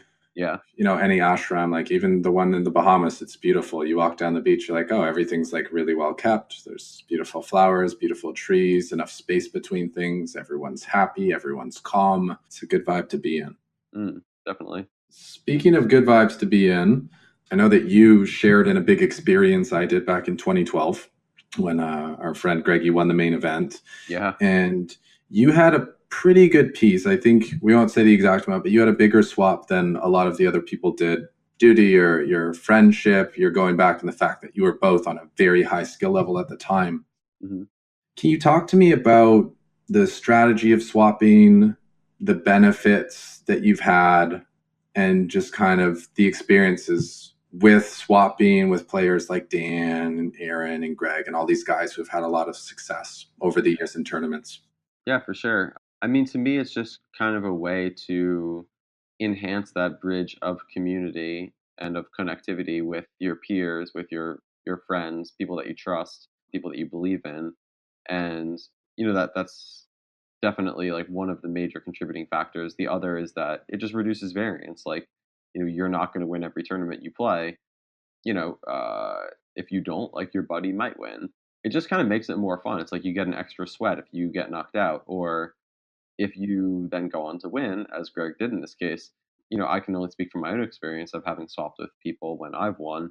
It feels good. Like, you pay out your friends who believed in you, and it's just a good feeling. Like, you're winning for other people and yourself, and it's a nice thing that kind of just has a built-in kind of like balance mechanism to it because of the fact that you're both successful poker players. Yeah, it's like a good way to like kind of keep money in your family and kind of like strengthen your team or strengthen your tribe per se Yeah, by just kind of definitely. spreading it. Because like some guy wins $8 million, he doesn't need the whole 8 million. Yeah. He'll probably do fine with like 4 million or whatever. And if all the buddies can get a couple 100,000, like that's good overall because that's going to come back too, right? When you help your friends to do better, you give them the opportunity to be better. Yeah. And if you know that they're good people, they have good traits, you believe in them, they're going to make good use of that, and it's going to come back exponentially. Yeah. There is a certain level of, again, I don't really know what term to use other than balance, but it seems that you have to balance it a little bit. So like something a little bit crazy that I did, I guess this was 2 summers ago. I I swapped out, like, I just been getting, because I just won the bracelet. Yeah. So I've been getting hit up by a bunch of friends like, hey, you want to swap in the main event? I didn't really want to turn anyone down. So it ended up that like I'd swapped out like 97% of my action or Oh my something. God. And it was super interesting, like, playing the tournament. I ended up cashing. Yeah, I mean, it was an interesting experience. Like, as you're getting deeper and deeper, it's like, all right, it's day 5 now. Like, you know, it's gonna be cool to, maybe win $8 million and like give the vast majority of it away. But I'm not sure that's the best approach to take. And I probably, it's not probably. I won't do that again. I think it was a little bit silly, but it was a fun experiment, and I'm glad I did do it. Kind of Yes. the type of thing where like you only really learn what you like and what you don't like through the contrast of your own experiences. Right, because you're one of those guys who likes to go to the extreme on one side and go to the extreme on the other side, so you can really feel what resonates and what's too much. That's kind of where you test yourself. Yeah, yeah, definitely. I mean, that's I couldn't have said it better myself. Like that's really been my life in a nutshell is like extremes in different directions and then finding a balance after that. Yeah, I don't know why that is, but I do have to honor in some sense like who I am and what works for me. Maybe that's become less of a thing. Like I definitely have a better idea of what my preferences are now than I did, say 10 or 20 years ago. But so many things have gone that way for me. Like even with poker, playing loose, playing tight, eventually finding a balance. But only through exploring both extremes do I feel that I was able to really gain understanding of like what a balance is. Yeah. I feel like guys like you and I, and a lot of the people who are going to be listening to this are like that, where like we start out really extreme and like slowly as we get older, we get less and less extreme in terms of how far we swing until we finally find that middle path. Hmm. But at first, like we're all over the place, like trying all these kinds of crazy things. Yeah. So we're just curious. And talking about crazy things, you were one of the first people I knew who was into Joe Rogan. Mm. You told me about, a lot of good episodes, a lot of good experiences. Can you tell me what kind of effect you feel that listening to that podcast or other ones like it have had on the playing out of your life? Yeah, for sure. I mean, it was exposure to ideas and concepts that I sort of knew to be true about myself, but didn't really understand how to articulate them very well. In some sense, you could say that it was similar to what I enjoyed about reading the Yogananda book, the Autobiography of a Yogi. Just in that, you know, just general basic ideas of what consciousness is and how it works and how it operates were discussed, and that was just super interesting to me. And just having somebody with his connectivity, Rogan's, I guess, to just have that reach to pull guests from all different walks of life and just sit them down and have like a conversation like we're having. That was really valuable. I definitely learned a lot, both practical advice and just like, like that's an interesting way to think about something. Maybe not always ideas that I immediately adopted, but just viewpoints that I hadn't been exposed to. Mm-hmm. Mm-hmm. And like it's kind of like those podcasts just kind of plant the seed. And then for anything that you're like, ooh, I actually like that. I'm gonna look more into that. That's where we can really start watering those seeds in our garden and have them grow. And he's just given you with all the different guests, like so many different seeds, so many different perspectives. Where Yeah. it's like what you mentioned earlier, where we live in an age where we can be exposed to so much. Then we can choose, okay, I'm gonna take this morning routine from this person and this health habit from this person and this kind of travel habit from this person and kind of then like make a feel of it and choose our own from it. Absolutely. Yeah, I mean, there's no right or wrong. It's just a wide array of just differences. And yeah, it really is a blessing to just be exposed to so many different perspectives. Did you have a couple of favorite guests that he had or a couple of favorite episodes that really gave you some like aha or eye-opening experiences? Definitely. I really enjoyed his earlier, I mean, I say earlier because those are the ones that I guess relate most to this conversation. I'm sure the later ones are good too. But with Aubrey Marcus, I really enjoyed their conversations through those podcasts. I found Aubrey's podcast and I listened to that periodically. And yeah, he's just a really interesting guy. Has some great information, knowledge, wisdom to share.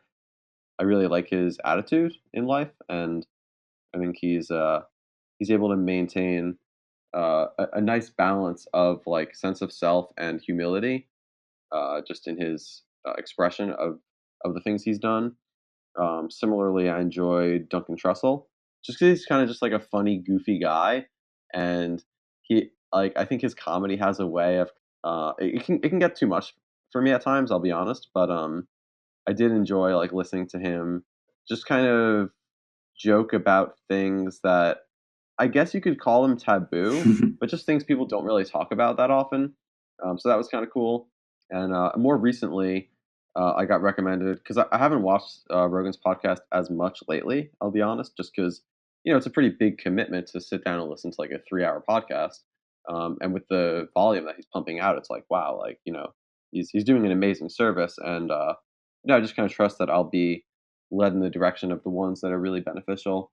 But more recently, he had on this guy who you might actually know. He's a professor of psychology at University of Toronto. His name's Jordan Peterson.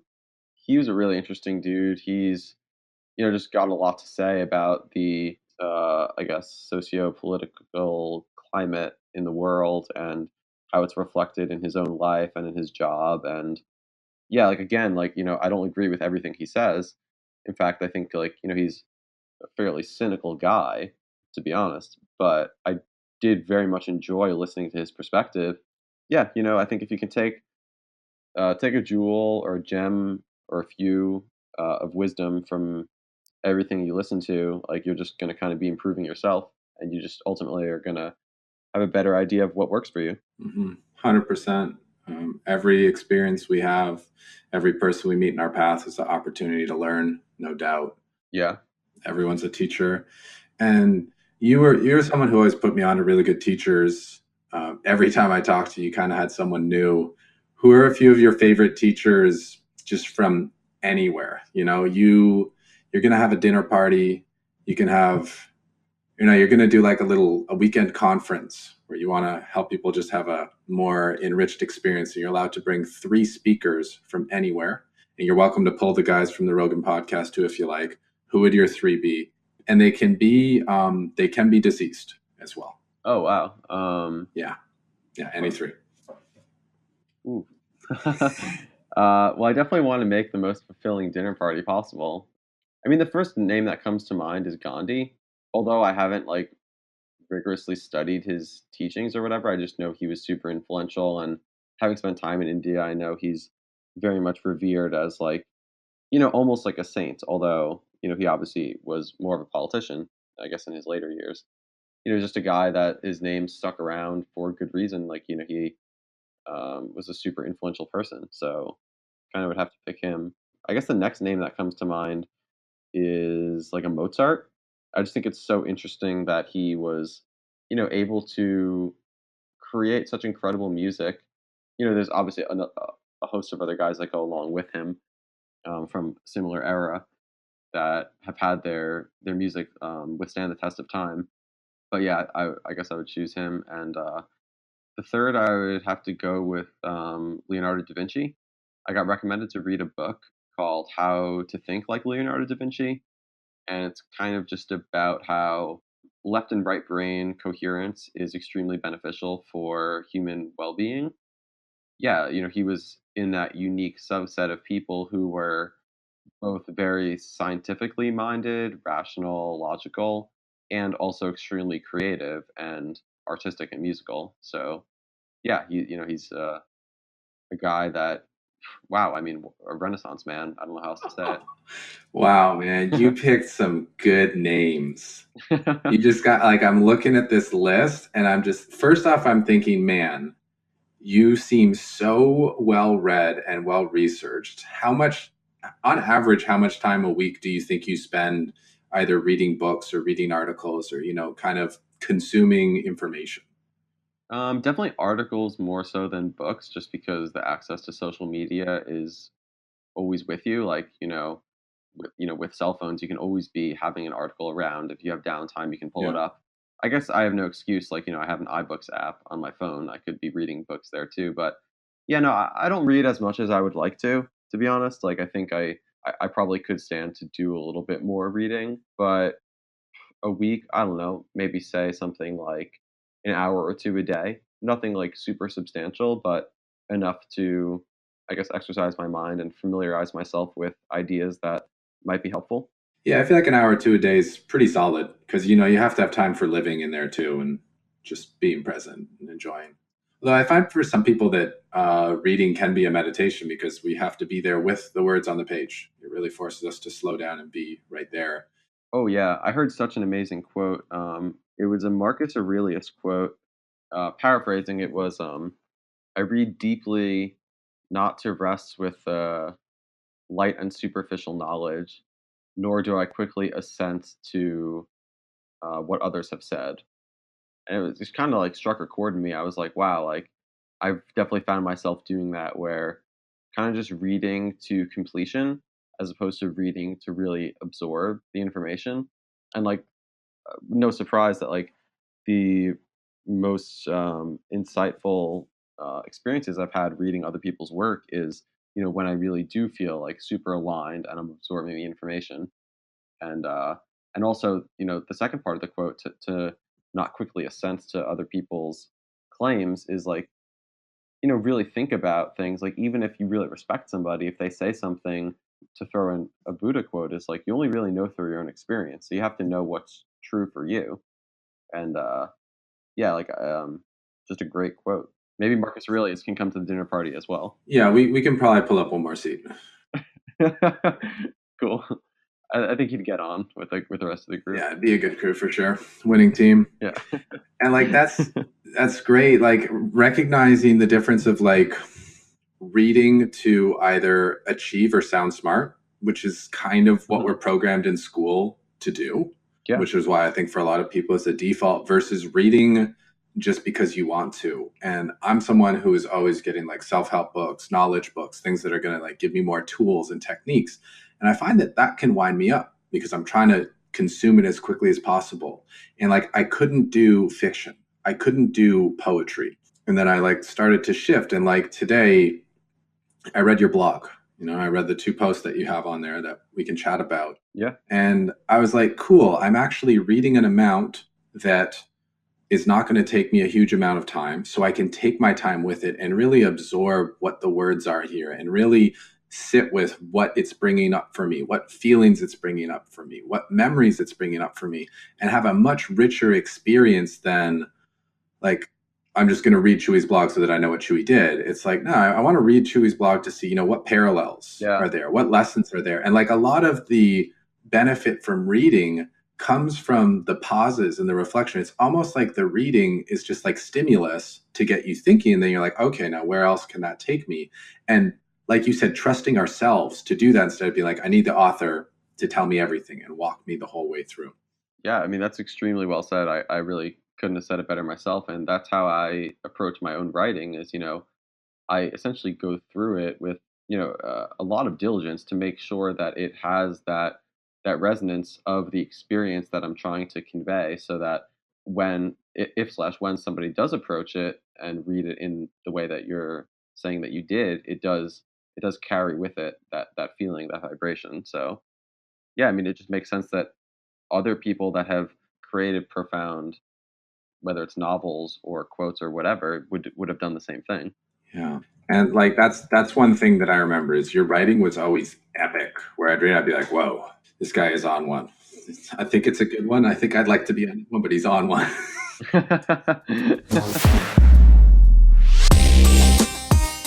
All In is brought to you by 888 Poker, the second largest online poker network in the world. Home of the 888 Live Tour and some of the best structured, big guaranteed tournaments online. If you'd like to support the show, visit 888.com and use the promo code ALLIN when you make your first deposit. Make a $20 deposit or more and receive $20 extra in cash to play with instantly. 888 Poker has the softest games online and is a great place to get started in the world of online poker. Don't forget to use the promo code ALLIN to help support this podcast.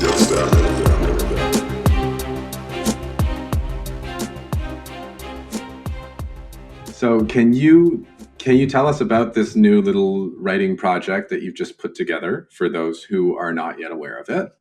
Yeah, I just kind of so dating back to like when I was a part of Lego Poker, there was a blog section, and I wrote periodically about poker, periodically about other things. Eventually, there was a number of people on the message board at that time that had different philosophical ideas, and it kind of just evolved my approach in writing to include a variety of different topics.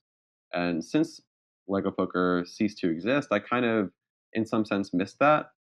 And I just thought, like, it's a pretty casual, non-committal thing. Like, I'll just create a WordPress site and, throw up a blog entry here and there, to go along with what kind of we discussed a little bit earlier, is just like, having a creative outlet to be able to express yourself, like, to me, is a super important thing, and it's something that I think I could improve on. So yeah, I've been enjoying it. I have kind of a few other things drafted. I'm not really sure what direction I'm going to go with it, but yeah, I don't feel like I guess, like I said, rushed or committed in any way to churn out content with any sort of regularity. It's more just like when I feel it's ready and it's actually going to be of value, like that's when I want to put it out. And that's definitely when the best stuff comes out. I feel like with a lot of people, when they're making content just for the sake of making content, they get a lot of their best stuff. And then when, they get signed or whatever, things get more commercial. Suddenly the quality shifts a little bit because there's this pressure. There's this, we got to get this much out in this time frame and make sure it's there. And it's like the creative process doesn't really work like that.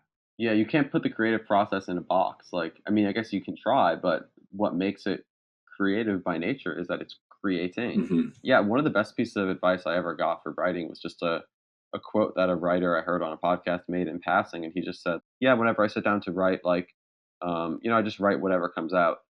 To me, that kind of like dispelled this fear or myth, I guess, of writer's block, where it's like, okay, you want to write about like this experience you had in grade school and you just can't like think of how to express it. It's like just write about whatever you can express in that moment. It's going to either loop back around or create a piece of work that you're going to feel good about.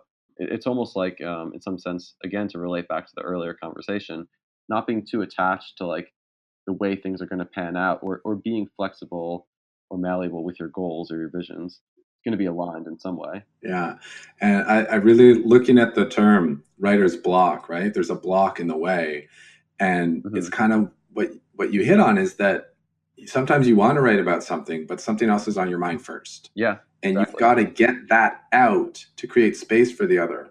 I've had times where I'm writing in my journal and I'm just really frustrated. I want to write about something good and I can't. So what I'll do is I'll just scribble. I will just make the Yeah. ugliest X's and circles and lines across paper and just really get all that emotion out. And then I turn the page and then I write the beautiful prose about the thing that I wanted to talk about. Because first, I didn't get that blocked up emotion out of the way so that I could get to, kind of the goal that was underneath.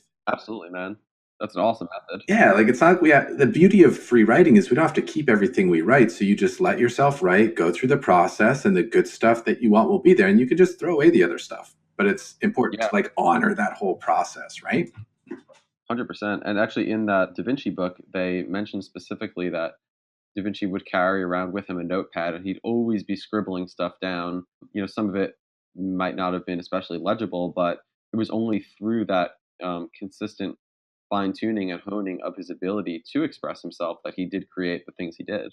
Yeah, man. And like when it comes to like notepads, sometimes like just doodling, right? Like we don't always have to do words. I find sometimes when I'm in a lecture and things are between times, I'll do like a few quick doodles, then I'll be like, okay, I'm calm again. Like I can be receptive. So just like expressing yourself in any way, so powerful. Yeah. So if anyone wants to check out the blog, it's luckychewyblog.com and it's called Andrew's Awesome Adventures. So I like that. It's got like a set of aces, three aces, which is usually the nuts on the flop. Yeah. I like alliteration. It's always kind of been an affinity of mine. Yeah, man, it's a good thing. And this is not your first writing project. You talk about the Lego Poker blog, but you also a couple of years ago wrote a book that was very different than the typical poker book. It was very well received by everyone that I introduced to it. Hmm. Can you tell us a little bit about the yoga of poker? Yeah, for sure. In a nutshell, it was kind of just an inspiration to share with the community, I guess, in a similar sense to kind of how I felt with Lego, sharing poker strategy. This was more the mental game, or I guess the spiritual component side of things, I felt had been beneficial to me. It just so happened that like the people that I'd met and were interacting with at that point in time, one of them is my dear friend from India who has the ability to print books and publish them. And just it just seemed ripe, like the opportunity, all the kind of like the stars were aligned, I guess you could say, and it was in no way like forced. It all kind of just happened naturally. So I was just writing down my thoughts, and getting all the thoughts out there was a fairly quick process. The editing it down, switching one paragraph from one chapter to another, that took a number of months, but all told, I want to say it only took like 4 to 6 months. Yeah, it was kind of funny. The day that the book actually got sent was like the day of or the day after I won Alpha 8. And it really just felt like, wow, like the universe is like so on my side right now. It was a really amazing feeling. Dude, it's so crazy that that's how it happens. Yeah, it really does. Like the day I put out a video called The Perfect Poker Practice, where I just went through all the mistakes I used to make, admitting all my shortcomings and all my flaws over my career, was like the day we put that on YouTube was the day before I had my biggest score. Wow. And it's almost like when you clear all this stuff out and you're honest with yourself, and then you're being honest with the world about your darkness, then you can come into your like full lightness Yeah. and really experience like your full power. So Yeah, it's almost like a purging in a sense. yeah, and you need to get that purge so you can. It's almost like once you've done the book and you've gotten the story out there where you're like, okay, I've been fully honest, fully authentic, then there's not that same like fear in public or that fear when you're playing where there's that little voice in you that's like, oh, you're not being real with people, you're keeping secrets. Yeah, And when that's out, you're just like, no, I've been fully real. I have nothing to hide. So I can just be like more at ease. definitely. Vulnerability really is like a strength.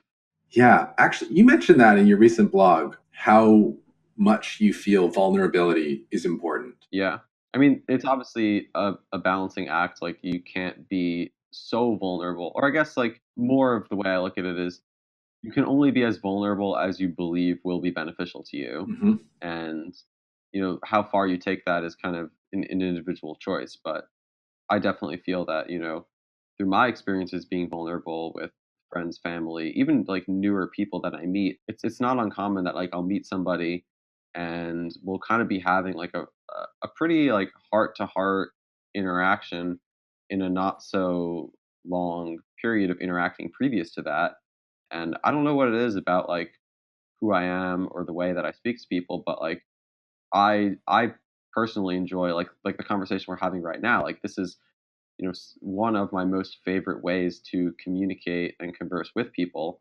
So I guess like it just sort of is a natural way that my interactions tend to unfold. Yeah, and you have a very high level of presence. I feel like whenever I'm around you, I'm like he's really listening to me, and he's really paying attention to me. Yeah, I definitely listen to people. And when you do that, and people know that they're actually being seen and heard, they're like, okay, I'm actually going to express myself because I'm Mhm. being received. And because you give people the gift of that presence, I think they feel more comfortable offering more of themselves to you almost in return.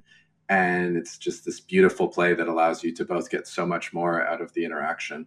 Yeah, I appreciate that, man, and I would say the same about you. Like, you're definitely a very present, receptive person. I think like your undertaking with this podcast is going to be very successful because in order to be a host, like it's kind of my opinion that you need to have that. I think you very much do. So, congrats. Thanks, man. Thank you very much. I've been trying to find like what is the perfect fit because I've gone through so many things and people are like, well, you're doing all this life coaching, which means you're basically like being present and being friend, mentor, therapist, cheerleader.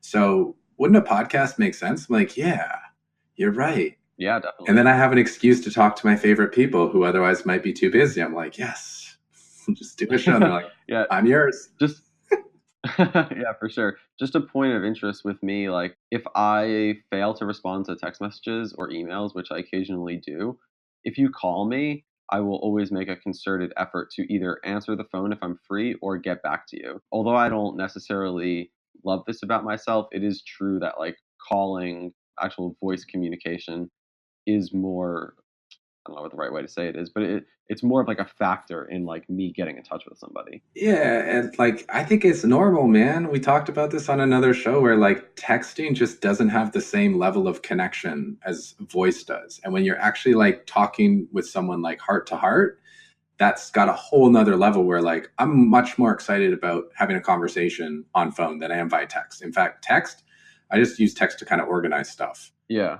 It lacks so much depth that real voice to voice or face to face communication can have. Yeah, I mean, you can sense like tonality and like feeling through text, but not nearly as easily as you can through voice. Yeah, totally. And I want to go more actually about yoga poker Yeah, because for sure. you shared some really good life strategy there. I think some really good healing strategy for people. How did your feelings shift after getting your story out there and kind of knowing that you'd been fully authentic with people who were curious? It was weird because at first, like, I was definitely a little bit nervous. You put yourself out there, and it's the first time I'd really done it in that way.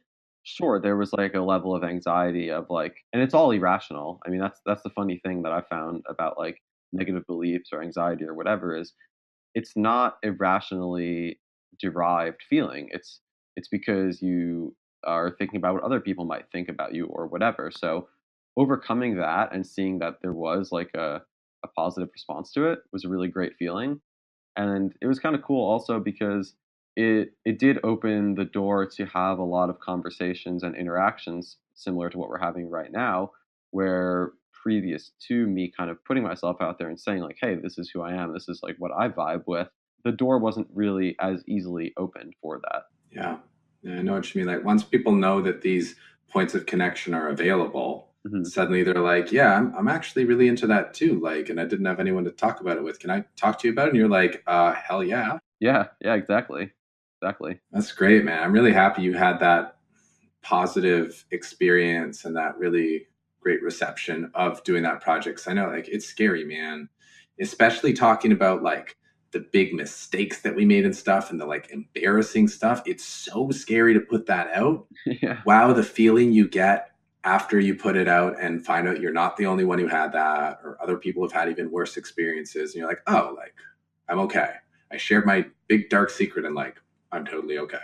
Yeah, it definitely it gets easier with time, and I also think there's a right time for it all. Yes, You can't rush it, and you can't get down on yourself for feeling like you should be doing it or whatever. But as long as you're moving closer to just a more authentic version of yourself every day, at least for me, like that's good enough for me. Like that makes me feel whole and happy, and I can appreciate that about myself. totally.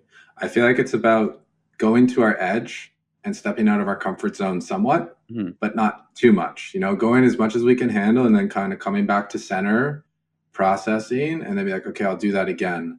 But we have this pressure, like, no, I got to go through all of it right now. We go way too far out of our comfort zone and we don't have like the energetic resources to handle what we're doing because like it does take energy to deal with, you know, the emotions that come up when putting ourselves in uncomfortable situations, right?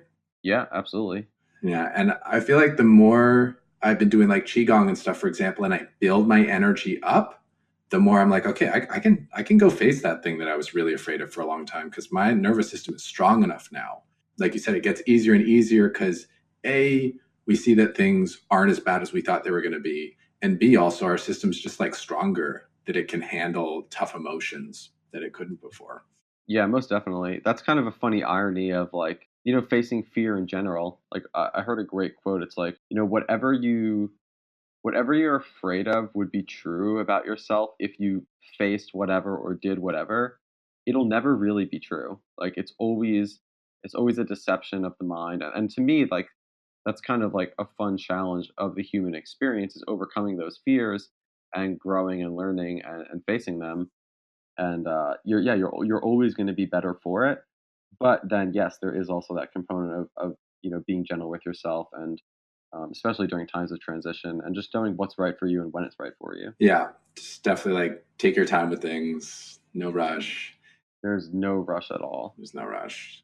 We've got all the life in the world to live, and the more enjoyable we can make the experience, the easier it is to face whatever's tough. Yeah. Because when we're in a positive state, we're like, yeah, I can do. Let's go do this. Let's get pumped up. Let's do this. And then like, that didn't work out so well. Whatever. We'll get them next time. No big deal.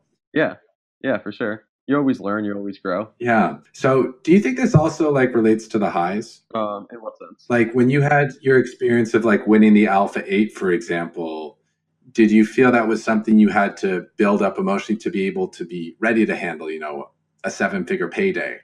Oh yeah, for sure. Yeah, it's funny that you mentioned this. I do very much think that you have to prepare yourself.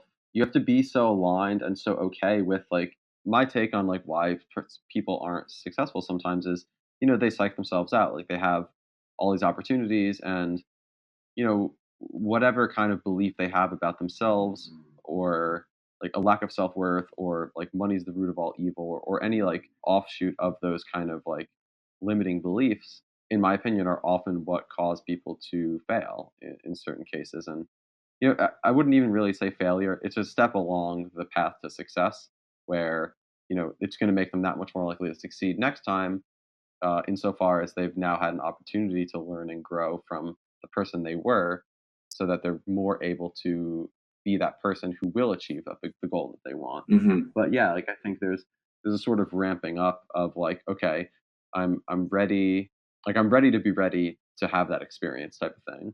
Yeah, ready to be ready, and then you're just ready, and then you're having the experience, but you weren't quite ready for it, so you go back, and then you try again. Yeah, Then you're really ready. First, you thought you were ready, yeah, then you're actually ready, and they're like, okay, I'm having it.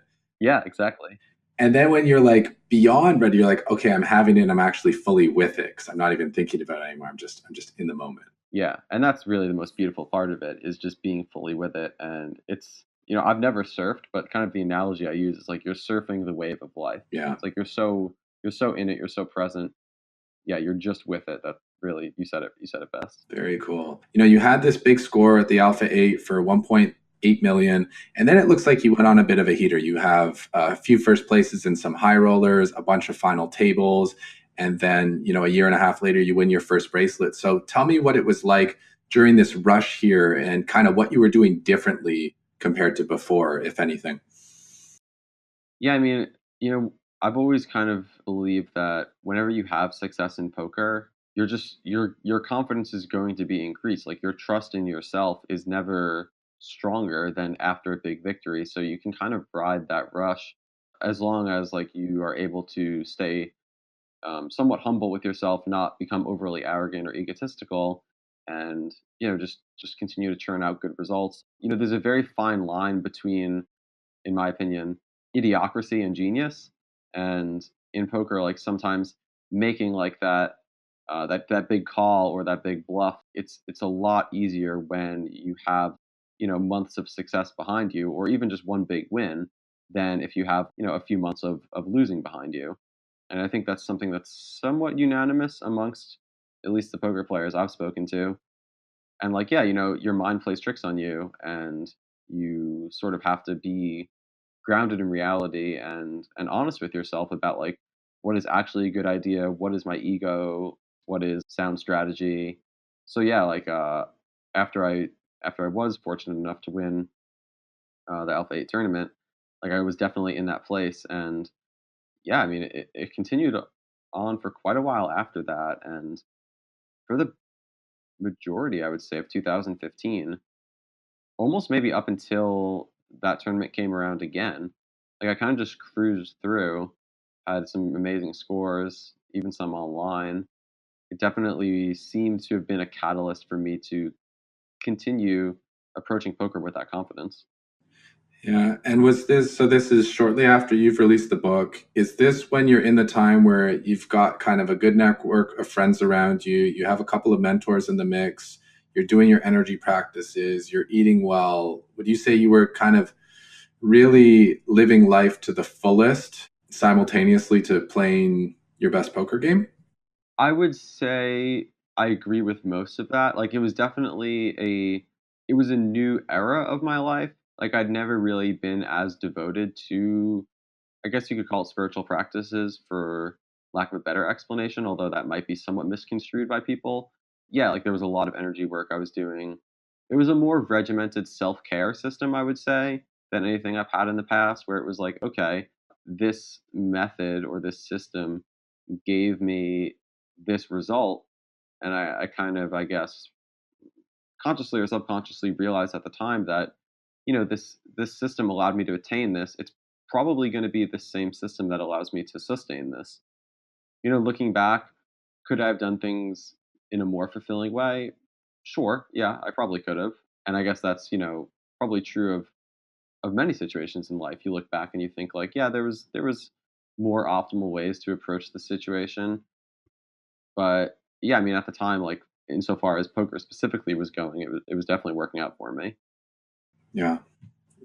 After the bracelet, when you said you went on like a little bit of a downswing, although you did have another high roller score in there.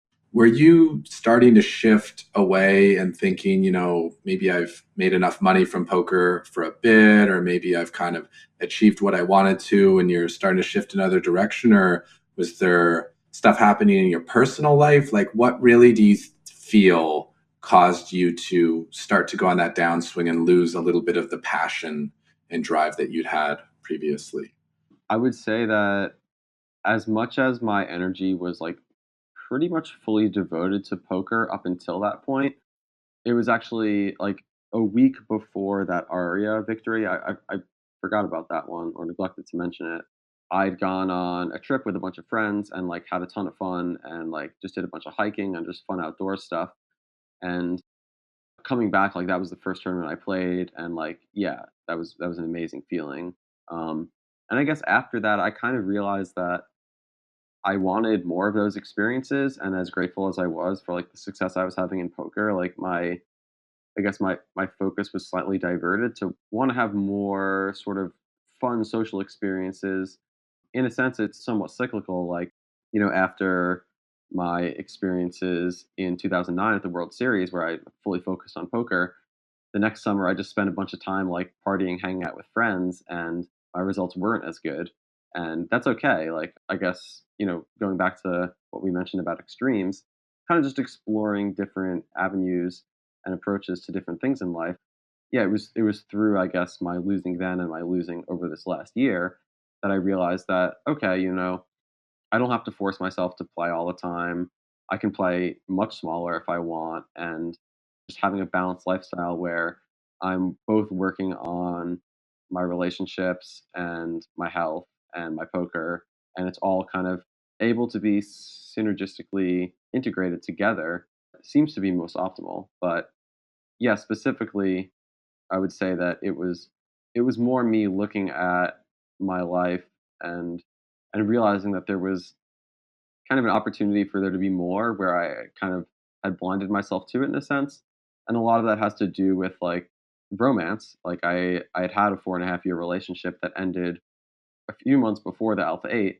And I kind of just was pretty happy to not really engage in any dating or whatever. Not that I was even in like a very attractive state with my long hair, my long beard.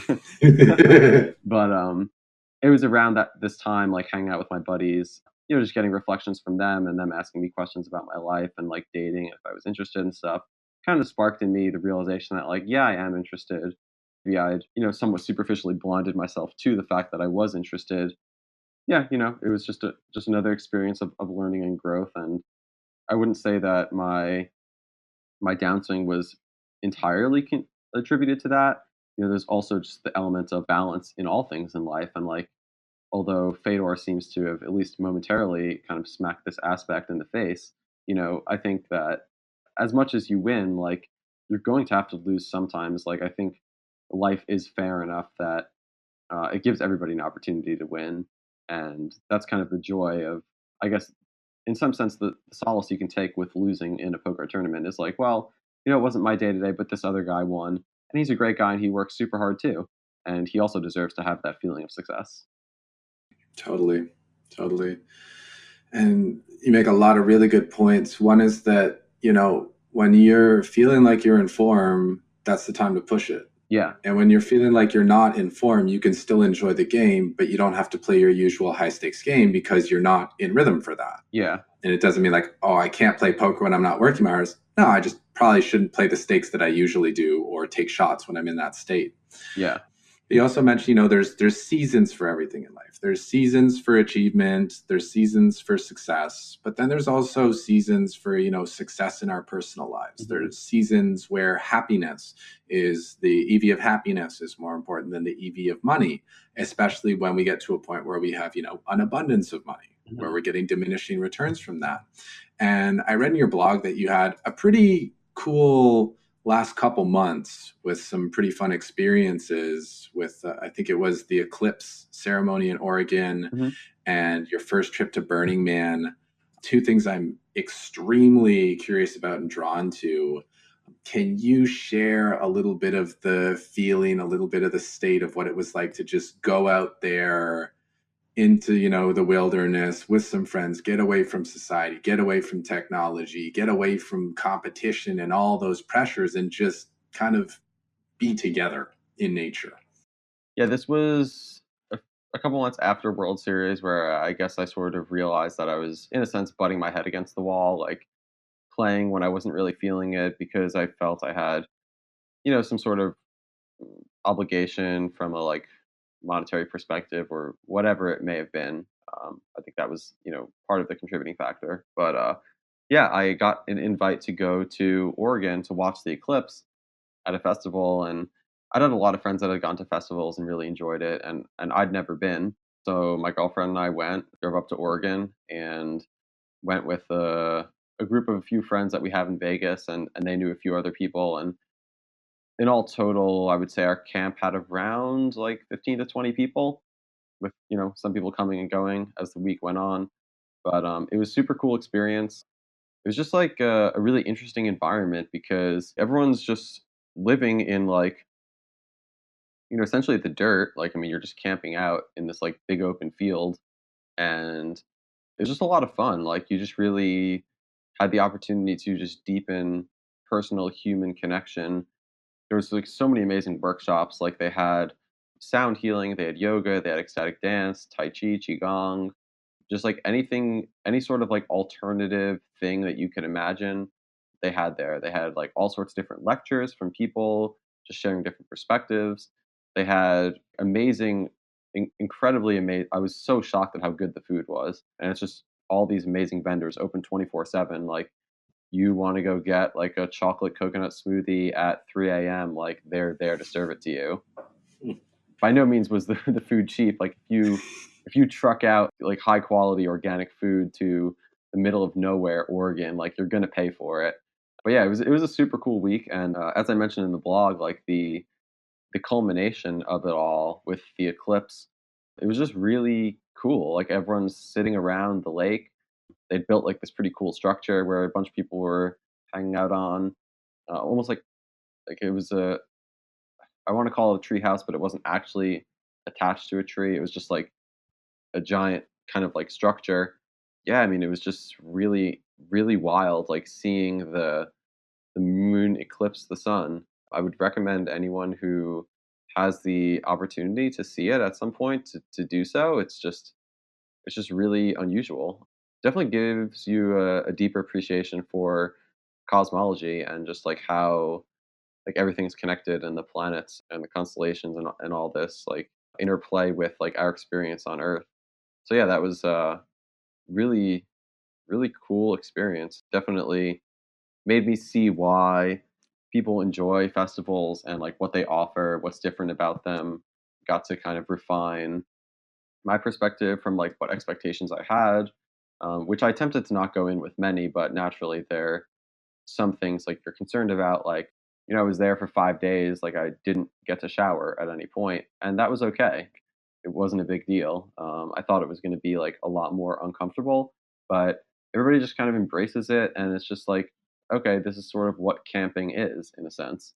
I guess there's other ways to do it. They did have a shower thing set up where you could wait in line and like pay $8, but it's such a long line, and it's just more fun to just go explore like the event that they set up. I wrote in the blog like a few realizations and takeaways I had from it.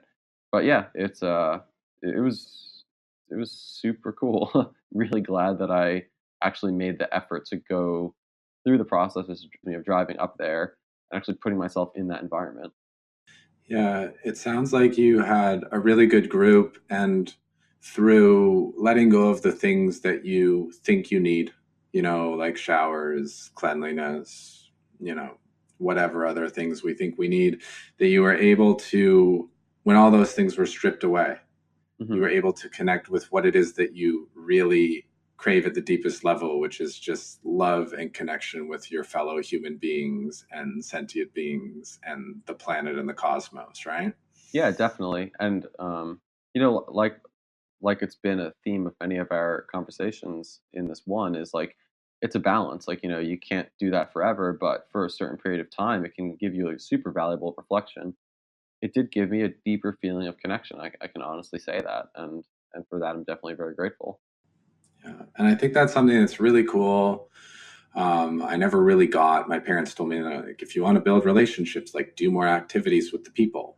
And I didn't get why, but it's like the more things you do with people, especially if it's in weird and different and sometimes uncomfortable situations, the more you get to like really know them and they get to really know you. Cause like, okay, who is Andrew in this situation? And who is Andrew in that situation? Okay, I'm learning more about who Andrew is in all facets, as opposed to just the one place I thought I knew him, which is, the online poker table or something. Hmm. Yeah, definitely. Seeing people out of their element, so to speak, it gives you a better sense of who they are. It gives them a better sense of who they are. And yeah, it's just like, again, to relate back to what we were discussing earlier, just trying new things. Like it was a super new experience for me. I had to go out and buy like all sorts of camping gear. Like I didn't have a sleeping bag, I didn't have a tent, like a fold up chair, all that kind of stuff. It was just a cool experience from beginning to end, just to see that like, okay, this kind of like subculture of camping slash festival going exists. And yeah, like let's check it out. And I mean, the people you meet there, that's a whole nother story. Some people, sure, you could maybe guess, like, yeah, I'm not surprised I found this guy at a festival. And then other people, you're like, wow, like, I wouldn't guess that this type of person is a festival goer. Like, some people that are well accomplished, like attorneys. You think of an attorney as like a clean cut sort of individual that's like suit and tie, whatever. But at the basic level, as you wisely put it, like everybody wants to have human connection. Everybody wants to have fun is really what it comes Yeah. down to in whatever way that they choose to express that fun. But everybody likes to enjoy life. To throw in just another quote that I heard that I really like is everybody will always move in the direction of things that they think will give them more enjoyment and move away from the direction of things they think will give them less enjoyment. Whether or not those are actually aligned with what is true for them is another story, but it was definitely a very insightful couple days. You've got some great quotes that really kind of distill the things down into a few simple words. It's quite beautiful. And I feel like the people who have more extreme jobs or things that are more demanding of them, which can also just be the way someone approaches their job, are the people who need those experiences more. And that's why it would make sense that the attorney who has to work like really hard constantly is like, dude, I just need to get out into the woods and just get my animal on. Yeah, they let loose more than everyone too, and I think you're right. It's because they're so kind of like forced into a box in their profession because of the expectations others have of them, and also just like the responsibility of what they're doing, other people's livelihoods, etc. But yeah, sometimes it's those people that have the most pent up energy, and they're just like, "Yo, I'm here to have a good time." Like, yeah, it's funny. It really is. Yeah, we got years worth of stuff that needs to come out over the next 3 days. Um, It can I be was that way. listening.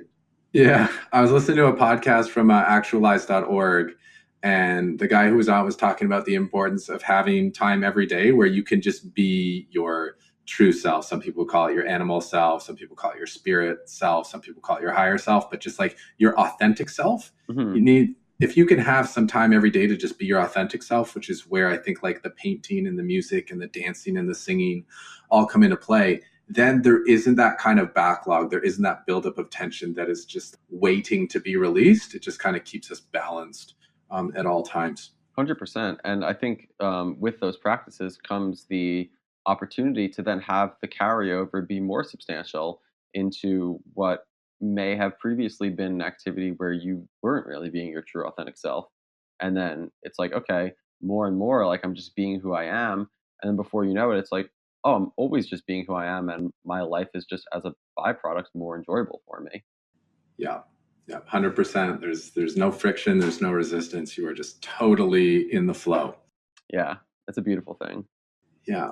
Okay. So talking about where the flow took you next, you found yourself at Burning Man, Yep. and you did a pretty interesting experience with, the use of psychedelic medicines and how it can take people to some pretty extreme places and some pretty intense and pretty emotional places. But you were playing the role of a sitter, was it? Can you tell me about that thing that happened with maps and what being a Zendo is and all this? Yeah, absolutely. So, kind of the way it all came about was my friend Dan Smith ran a charity drive over the last couple of years, and I donated to Maps through his charity drive where he was matching donations. And they were super thrilled at how like strong of a support system there was amongst poker players. And they reached out to me and presumably a few others to kind of just express gratitude and ask if there was anything further we'd like to do, whether it was, get involved in projects or further donations or what have you. And it turned out that it just linked up that I was going to be at Burning Man, and they have this, I guess, subsidiary group that they sponsor, which is called Zendo. Just my limited understanding of Zendo is that it used to be kind of like a Zen tent where there would be some sort of monastic figure sitting and meditating where people could come and sit in meditation with them. And over time, it became more of like a group, sort of like helping each other out type of thing.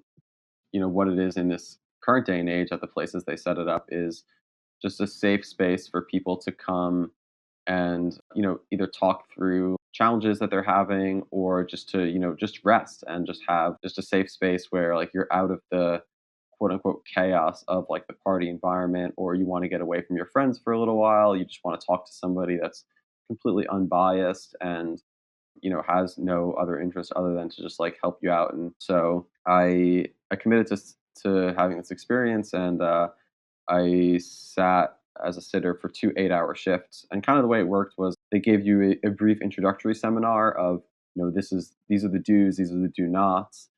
The very basic gist of it was, you're not here to give people advice. You're here to just be a sounding board for them to kind of get their own reflections. You're just here to listen. You're just helping another human deal with their process. You're not there to say, "Oh, you should quit your job," or "You should break up with your girlfriend," or "You should buy a new house," or whatever. Like, it's not about you telling them things that would be helpful or unhelpful. It's just about letting them work through their own process with assistance. And yeah, I had a really interesting experience. I interacted with three different people, and they were all like fairly long interactions, like say 3 to 4 hours plus. Some portion of the time was spent just waiting around because there's a number of people that volunteered, and they didn't want to be understaffed. So some of the time was spent just interacting with the other volunteers, and that was super cool too because you get to see like, all right, so what other people also felt compelled to sign up and help with this project. The first guy was actually really intelligent and like spiritually attuned. He was just a really switched on guy, and he was just going through his own stuff, and he just wanted a place to rest, and that was cool. I enjoyed interacting with him. And the next guy was was kind of in a rough spot with his friends that he camped with, and just felt he was being mistreated. And I think it was a beneficial experience for him. It's always interesting, like not knowing like where people go after that or how the rest of their lives pan out. And then the last girl was kind of just feeling like slightly. It kind of felt to me like a growing pains type of thing. Like she was growing and she didn't really know like how to approach the situation, and just kind of wanted someone to just like hang out with. With her, it was a little bit different. We actually like she wanted to like walk out and like experience kind of Burning Man with like a friend sort of thing, like with a guide, I guess. And we didn't like go very far out into like the playa area, but I could tell it was like a really healing experience for her because it was just like just having fun for the sake of having fun. It's not like you have to impress anyone or whatever, and not that you ever do, of course. But yeah, I'm really glad I did volunteer, and yeah, I had a lot of fun doing it. It was definitely showed me the value of like being of service to your community. Yeah, I guess that's kind of a lot of what Burning Man is like being of service in various different ways so that everybody chips in a little bit and everyone has a good time. And that's kind of one of the tenets of, I guess, the Black Rock City sort of ideology that I do agree with. And there were other ones that I didn't agree with as much, but it's just such an overwhelming experience. You turn up there and there's nothing. It's just a desert, and everyone brings all their own stuff, and then you spend a week there, and they erect like a post office. There's an airport. There's like a city center where they like truck in ice and coffee, and those are the only two things you can buy. in the city. Everything else is it's entirely gift based economy. So you can't really make it unless you are adequately prepared, as I'm sure a lot of first timers or just perhaps stubborn people are reminded of in their visits to the Black Rock Desert. It's a crazy place. Do you talked about the growing pains the one girl was experiencing? Do you feel like Burning Man is a place and an experience that really opens people up and almost kind of forces a lot of growth in a short period of time? It definitely can because you're pushed so far outside of your element of like, you know, being just a regular sort of normal society member. There are certain like social norms that usually aren't broken. And at Burning Man, like it's challenging to find ones that are maintained, and that's a beautiful thing in my opinion. So one of the tenets is like radical self-expression. People are encouraged to radically express themselves in whatever way, obviously non-violently, they choose to do so. And if you just see someone on the street in a city that we live in, like screaming or like marching around, like stomping or dancing or whatever, like there's certain risks that come with that kind of behavior in like an ordinary type setting. But here, it really does allow people to let go of aspects of themselves that they feel they'd be judged for elsewhere. To use the example again of like having pent up energy, working at a job where you feel that you have to be a certain person or act a certain way. Those to me are some of the most valuable aspects of embarking on a journey like that, where it's just like, wow, everybody's kind of being who they are just for the sake of being who they are. All In is part of the Poker News Podcast Network, which covers everything from the world of poker with plenty of insight, analysis, strategy, and commentary. To learn more about the other shows on the Poker News Podcast Network, look them up on Audioboom. So, do you have any tips for people, who are earlier on in their careers, maybe late teens, early 20s, who are looking up at the top, looking at people who are in their 30s, 40s, who have really achieved a lot and thinking like, I want that. I really want that, but are maybe getting caught up on that. Do you have any tips or some things they can implement to have a more like fulfilling and enriching journey? Yeah, I mean, I would say the thing that comes to mind first and foremost is it's good to know what you want, but you have to be open minded to the way that your journey is going to take you, and also open minded to the fact that like what you want might not actually be in your best interest, and by holding on to that and insisting, you might be actually resisting something that is more beneficial to you and something that you'll enjoy even more. I kind of liken this to, say you register for a tournament, you do yourself a disservice by like consistently looking at first place and like how many people are left in the tournament, as opposed to just staying present with the process of playing each hand the best you can and enjoying the fact that you're playing a game that you love. It's good to know what you want, but you also have to just be present with the experience you're having, and just take it as it comes. If it's meant to be like that, you're going to be the best in the world or a top player or whatever, it's going to happen. Your hard work is definitely going to be a contributing factor for that, but just trust yourself and yeah, just be present. It's kind of simple advice, but it's what's worked for me and what seems to work for most people. And usually if you've done the hard work before and you're prepared for the opportunity, it's going to play out in your favor because you're ready for it. Yeah, absolutely true. Do you have any keys beyond that for longevity and consistency, being someone who has been successful in this space for over a decade? Don't force yourself to play when you don't want to play. You only have to do that a certain number of times before you realize that like there's just going to be a burnout factor associated with pushing yourself beyond what you're actually comfortable with. It doesn't do you any good to push yourself beyond your limits and then cause yourself like a time of recovery, or basically just put yourself out of commission. It's much more beneficial to, in my opinion, this is something as I've mentioned I've done lately, but I could have benefited from a lot in previous years, is just having other activities to do where you don't feel like playing poker today. Don't play poker. Go to the gym or pursue one of your other hobbies or pick up a new hobby. Call a friend, like go for a walk.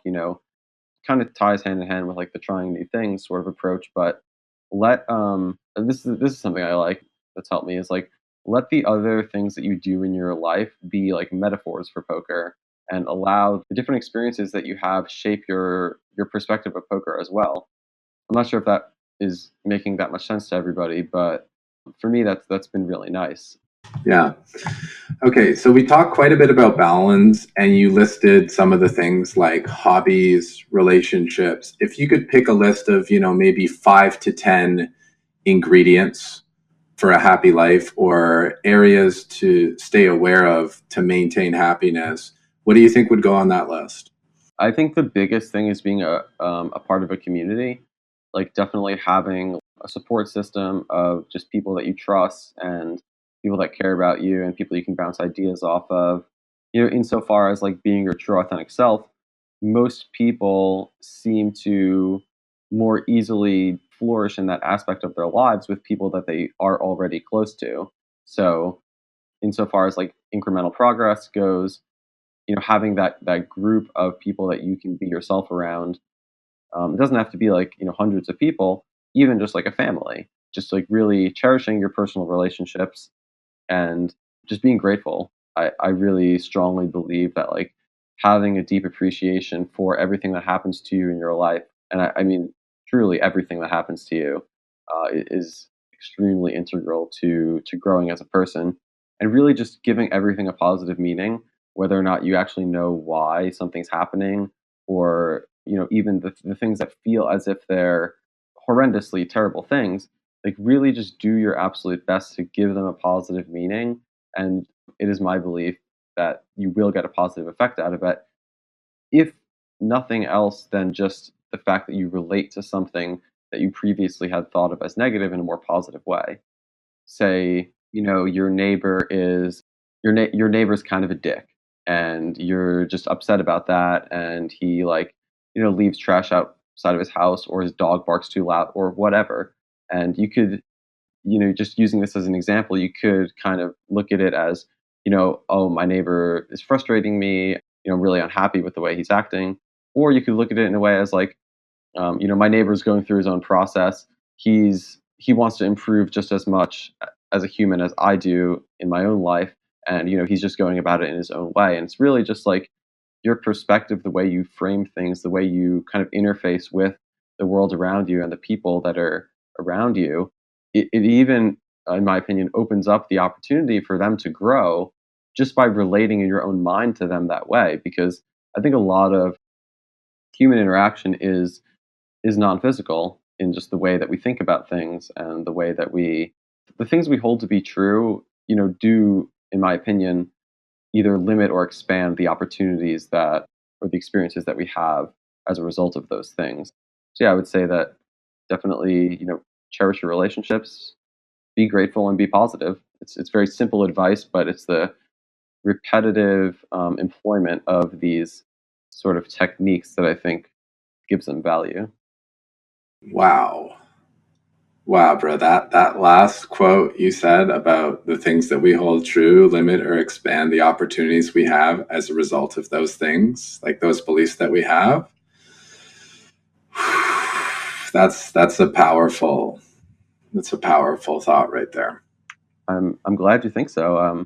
Yeah, I mean, I'm really only sharing with you and with your listeners just things that have worked for me, and yeah, I can only speak to I guess the benefits of these ideas based on my own experiences.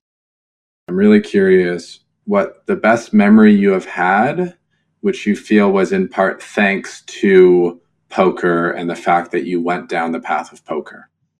Interesting. Well, I mean, there's just been a number of experiences where I've been like, so for example, that trip that I mentioned earlier, where I went hiking and did a bunch of outdoorsy stuff with a bunch of my poker friends. It's moments like that where I'm rejoicing kind of in that communal experience, that I'm like, wow, like were it not for poker, like I may not have met these people, and certainly wouldn't have interacted with them or related to them in the way that I've been able to. So definitely experiences like that. Insofar as actually playing poker, I don't so much know if I would put one above all others. I can definitely say that there's certain things that I preferred about some of them over others, but Mhm. yeah, I mean, there's just been a variety of like experiences with community members. Like, so say even with Greg when he won, the 10K six max and the main event back to back. I remember I was just sitting in my bed after it happened and was just like looking at poker news and it was so surreal. I just started crying and it was like tears of joy. Like I was just so grateful to have him as a friend and just to be a part of like that experience in such a unique and personal way. Yeah, I mean it's just it's a really heart opening, just amazing aspect of life is to feel so alive and to just have such a physical feeling of open heartedness and really just to feel like, okay, this is what gratitude is. Like I really get it. So yeah, it's just I guess many experiences over time like that that I've really, really enjoyed. Yeah, because you've had a lot of success, but you've also had the chance to see so many of your friends have breakthrough success in their careers, right? Like Yeah, just definitely. that's all, and you get to be there on the rail for all of them. You're in like so many winners picks. How does the feeling of watching your friend win and make his dreams come true compare to doing it yourself? It's funny. I was actually thinking about that as we were having this discussion, and I guess the biggest difference is that we're always sort of harder on ourselves than we are on other people. Again, I'm only speaking from my own experiences, but when I have success, it's almost like I've held myself to this standard of like, okay, I believe I can do this, and it's almost like a weight is lifted. Yeah. Whereas, like watching my friends succeed, like I don't hold them to any standard. I just appreciate them, and it's more of just like a sort of a joyous innocence. And I would like to incorporate more of that into my own experience of playing poker and the way I relate to my emotions and my successes. I guess that's where that challenge is. If we can disconnect from our ego a little bit and be the witness, we can probably treat ourselves more as we would treat a friend when Yeah, they're doing or achieving or succeeding. absolutely. Yeah, just again going back to like, just recent kind of really strong realizations I feel I've had is like, just softening the mind, calming the heart, just being gentle with yourself first and foremost, and then by virtue of that, it expands outwardly in your interactions with others. I definitely have felt, and this is quite recent over just the past like few weeks or months, just how like kind of brash we can be without really realizing it. And I know like myself especially, like I get super excited about stuff. Like when I get excited about something, I get super excited. I just want to like launch into action, and Yeah. it's a cool thing. Like I appreciate that about myself, but it also it could stand to have some degree of balance integrated as well. Cool. I totally agree. And can you speak to a couple of the methods you like to slow down, soften, as you say? You mentioned rock climbing got you very present. Tai Chi is good for moving meditation. Are there any other things that, maybe aren't particular like practices as people would think of them, but just simple everyday things you experience that help you slow down, soften, and open? Yeah. So I think given that everyone is a unique individual, you kind of have to find what works for you. But I do find value in the moving meditative practices, like Tai Chi specifically. I do find value as well in sitting meditation, although sometimes I have so much energy that like it's almost like I'm going against the grain too much to try and like sit down and force myself. And I can do that. I've done that, but for me, I found that it's not always the most beneficial way to approach things. But if slash when I do have those sitting practices, like really just focusing my awareness on my heart space and actually feeling like an open heartedness, bringing awareness to that part of my body, that often can bring about a quite profound sense of ease, and feeling like an open mindedness, and imagining just like cosmic sort of like love just pouring into your being through your crown, just connecting with ideas or people that you hold dear to yourself, family members, deceased or alive. Really, just any sort of expression in thought or vibration of things that you feel good about, like things that make you happy.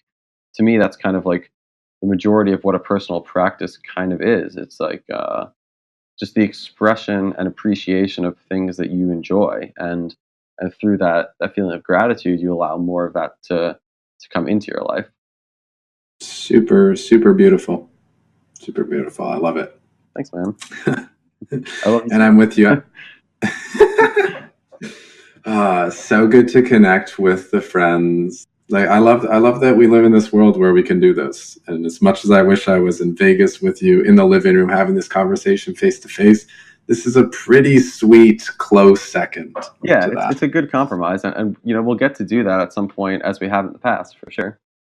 100%. And I'm with you for the moving meditations versus seated, because I've had a lot of people ask me, they're like, oh man, I try to sit, my mind's racing, and what do I do? And it's like, if you have that much energy, use the energy first, discharge it in one way or another before you sit. I think that's why they do like the asanas and the poses of yoga before they sit to meditate, because they want to cycle that energy through their body so it goes to the places that need it. And when everything's kind of nourished, then we sit. Yeah, absolutely. I couldn't agree more. Like, the analogy that comes to mind is like, just look at how you feel before a yoga class and look at how you feel after it. Laying in savasana at the end of the class is like you're rejoicing in that experience. Whereas beforehand, you're like, all right, I'm ready to go. Like, I need to move this energy. Yeah, you've got me so excited for yoga tonight. Very nice, very nice. And for listeners who are like, oh man, he said connect to the heart space, I don't know how, or connect to my crown, I don't know how. When you're sitting, relax and breathe. And if you have trouble putting your attention on your heart, just put your hands on your heart, like in the center of your chest. And as you breathe in a relaxed manner, your attention will naturally be drawn to your heart space. And the longer that you can stay in breath with your hands there, the more naturally you will move towards the heart space and really feel that. And same with the crown. If you can't put your attention on the top of your head, just put a couple fingers there or something. Well, that can be tiring for the arms. Maybe put something else on your head to just kind of get feeling sensation on the skin there, which will naturally draw your attention there and hold it there. And then you just use the breath to kind of deepen and enrich the experience that you get. But that's kind of a shortcut to direct your attention to a certain area if you're not yet at the stage where you can just do that with your mind. Yeah, that's great advice. Definitely using your hands can be a huge help. And just like the energy that your hands emit, that's also a real thing. Like, it's just kind of like, holding your heart, like, it's giving yourself appreciation, and that can help as well with the deepening of, just your connection to yourself. I mean, I think that's all I got. We got into some pretty amazing topics, and I think there's a lot of value for everyone who listened to this show. Before we do the sign off, is there anything else you want to cover, perhaps, or throw in here? No, I mean, not so much cover anything, but again, I just like to express gratitude for you contacting me and for us to have this experience. I've done a lot of podcasts, and I think it's a testament to who you are as a person, and kind of the journey that you've gone on, the work you've done on/with yourself. That we can have this kind of like deep personal interaction and communication. And I really enjoyed this. It was really awesome, and I'm just very thankful. Thank you so much, Andrew. I got my hands over my heart right now. I'm really feeling the love. Yeah, I feel the love too, man. It's a really nice feeling. So good. Okay. Well, thank you, and I love you, Andrew. I love you too, buddy. And to any of the listeners who are out there who want to follow more about your journey, get into your writing, or hear what kind of ideas you're into, where can they go to do that? So on Twitter, my handle is LuckyChewy, and then as you mentioned previously, the blog that I've started is it LuckyChewyblog.com? Actually, LuckyChewyblog.com. Probably should know that. Yeah, that's where I'll be making periodic updates. Yeah, when I feel I've got some material that's worth sharing. I occasionally use Facebook, just my name. You can find me there, Andrew Litchenberger. Yeah, I would say I use Twitter primarily, at least at this moment in time. That's about it. Cool, man. And do you have any plans for playing poker in the near future? Or are you pretty much just, doing your friend thing, doing your flow thing, and you'll play when you feel called to? Yeah, pretty much that. I don't really have any trips planned. I know there's some tournaments coming up in Vegas in about a month with Bellagio 5 Diamond. So yeah, I might play some of those, and I'm really pretty much okay at this point with, playing or skipping when it just feels right to do so. Perfect. Love it. Okay. If you'd like to support the show, please visit our sponsor, Gripst Poker Training, and sign up for a free training bundle at www.gripst.com/free. That's www.gripsed.com/free. Get a training guide and an advanced webinar of your choice, up to 10 hours of training material and over $150 in value, yours absolutely free. Full details are available at grips.com/free. Thanks again for listening. Thanks again for supporting the show. And when you've got that new training material, plus all your notes from this show here, you know what to do. Take what you learned, go